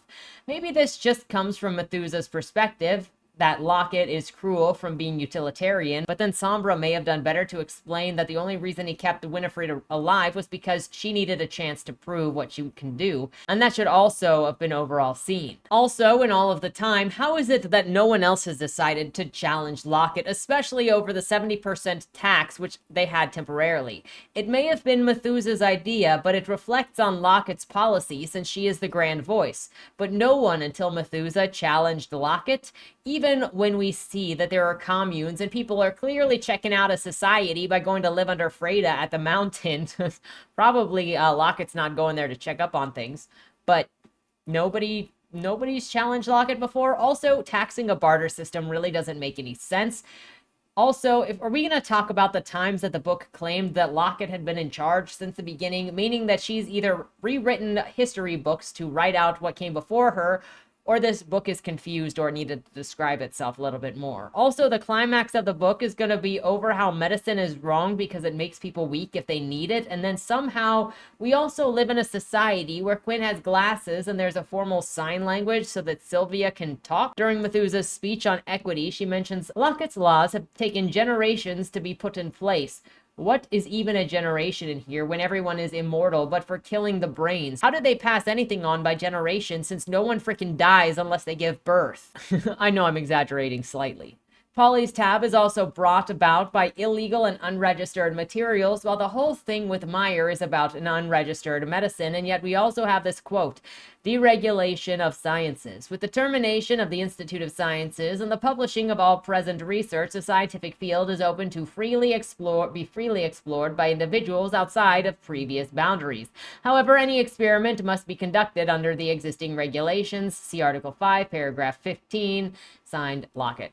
So, exploration of research is open, but also not open. Got it. Especially not for medicine. Lack of consequences. Briefly, it's funny how a book that so consistently wants to tell you how important consequences are lacks consequences for any of the major characters. In particular, obviously, Lucy. Unfortunately for me, neither the characters, nor the politics, nor the world building, nor the mystery were interesting enough to keep me when the character lacks consequences for her bad choices. Purpose matters. Further adding to the world building and the lack of investment here, the characters had no purpose to live. Was it supposed to be the pursuit of knowledge? That didn't really seem so, since they really didn't seem curious overall. Humans and animals have reasons to exist. Usually it's to survive and spread their kingdom, either taking over and having kids, passing on your genes, giving glory to whatever god that you worship, or honoring your ancestors. These creatures show no purpose except for hedonistic living. Just don't die, because then you'll lose your autonomy. It's a society and breed made up entirely of pointless, purposeless creatures. So why do we care what might happen to any of them? They're driven by nothing but what they want right now at any given moment, with no greater beliefs or purpose. It left the whole thing feeling empty because they're not really in pursuit of anything. Lucy is the problem with society. When the main character of the novel benefits the most and only survives to the end because everyone around her is giving her mercy, be it Gatsby, Ludwig, Celia, Harlow, Wiley, everyone, then she continues to call it stupid and then them a mistake because they didn't crush her. She is the problem in society. She is the reason that you can't have nice things, and she shows it when she goes to the commune and they offer her all of these free goods and to, keep her shielded from the cops, and she wants to destroy them, and she lectures them for being weak and for running away. People like Lucy think that it's their right to abuse and take advantage of other people, weaker people, kind people who won't hit them back. And that's why she fights with Ludwig on everything that he does. She wants to harm, she wants to conquer, and it's in the most juvenile way. She goes, "Don't tell me what to do. If I don't want to be nice, then you can't make me." Lucy is the reason that jail exists, because if everybody but one person agrees to having a nice society, that one person is going to ruin it. Lucy is the tourist that goes to Japan and starts screaming and disrupting everybody because you can't tell her what to do. You're the problem. Do I recommend this book? If you're interested in any of the ideas, if you want to see them for yourself, if you think that this tickles your pickle, look at it. For me, it felt like a chore to get through. I had fun with the conversations. I'm glad that other people read it with me so that we could actually talk about the story, because that was the most fun that came out of this. But it wasn't for me. Between the drama, the anticipation and fulfillment of being called an idiot for not reading it the correct way, the time investment, and the idea that this was supposed to be a story, but it actually was just a political diatribe mixed in with eroticism and violent culture, there was nothing really here for me because it was antithetical to what I actually enjoy in pretty much anything. I want to find things that I enjoy, and despite what some may think, I don't like casual violence. I don't like casual eroticism or smut. I don't like hedonism or nihilism or stories built on selfishness, meanness, and callousness. I'll read them, sure, I'll analyze them, but 9 times out of 10, I won't enjoy them. That doesn't mean that I don't enjoy some, because I did enjoy No Longer Human by Osamu Dozai. So it's not an all or nothing thing, and I can find different books of different speeds doing different things.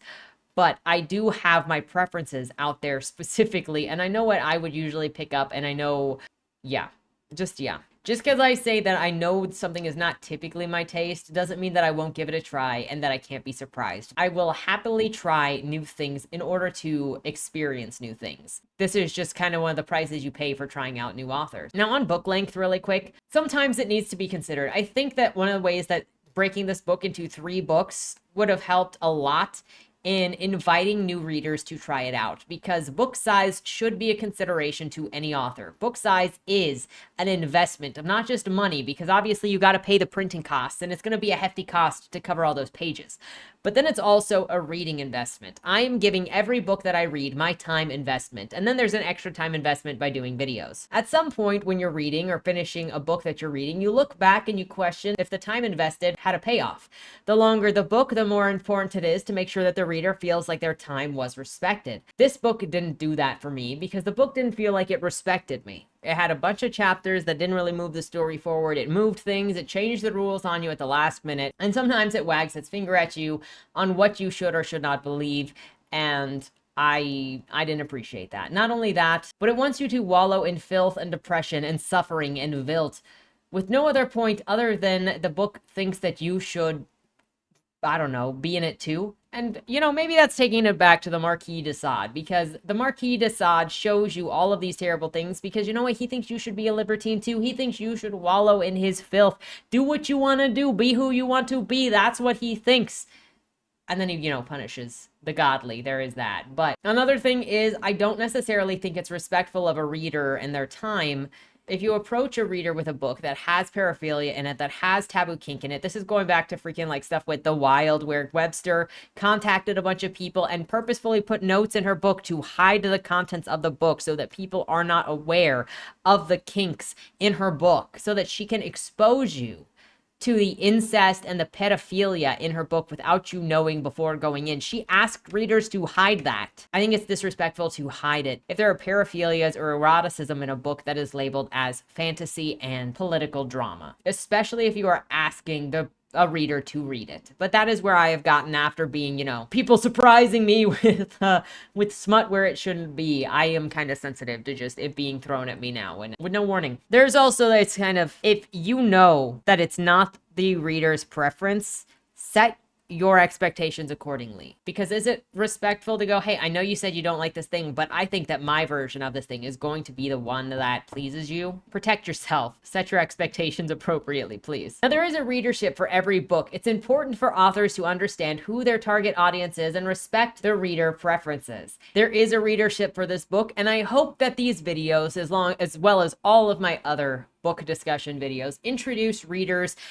people to new books that they can read to get new ideas, because every book that I read is still a brand new, fresh idea looking for an audience that wants to read it. With that said, that is the book. That is Amygdala. That is at least my experience, my thoughts on Amygdala by Sam Fennah. I will not be continuing the series, so good luck to him with his projects in the future and with his characters. It was, in fact, a ride that I will not forget anytime soon, at the very least.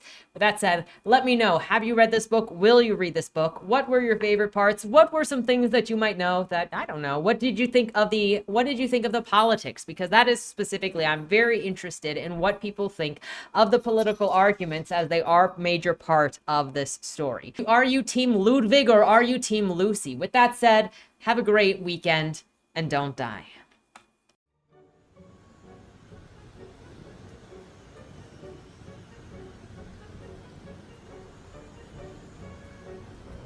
The only people who should come are those who want to meet their monsters. If this is what Agatha wants, I don't know how we can even dispute it. I change lives, baby. And I and them. Sweetheart, no bargains hold. Only fools know restraint. Only losers lose! I've been under the knife so many times, I'm practically immune to it. If your scissors are dull, may I recommend sharpening them with leather? I think I hit you. Mimal says I must have a guardian angel. To enter the ring but abstain from playing is suicidal. Your virtue makes you nothing but a liability. You're gonna die. You're gonna die. You're gonna die.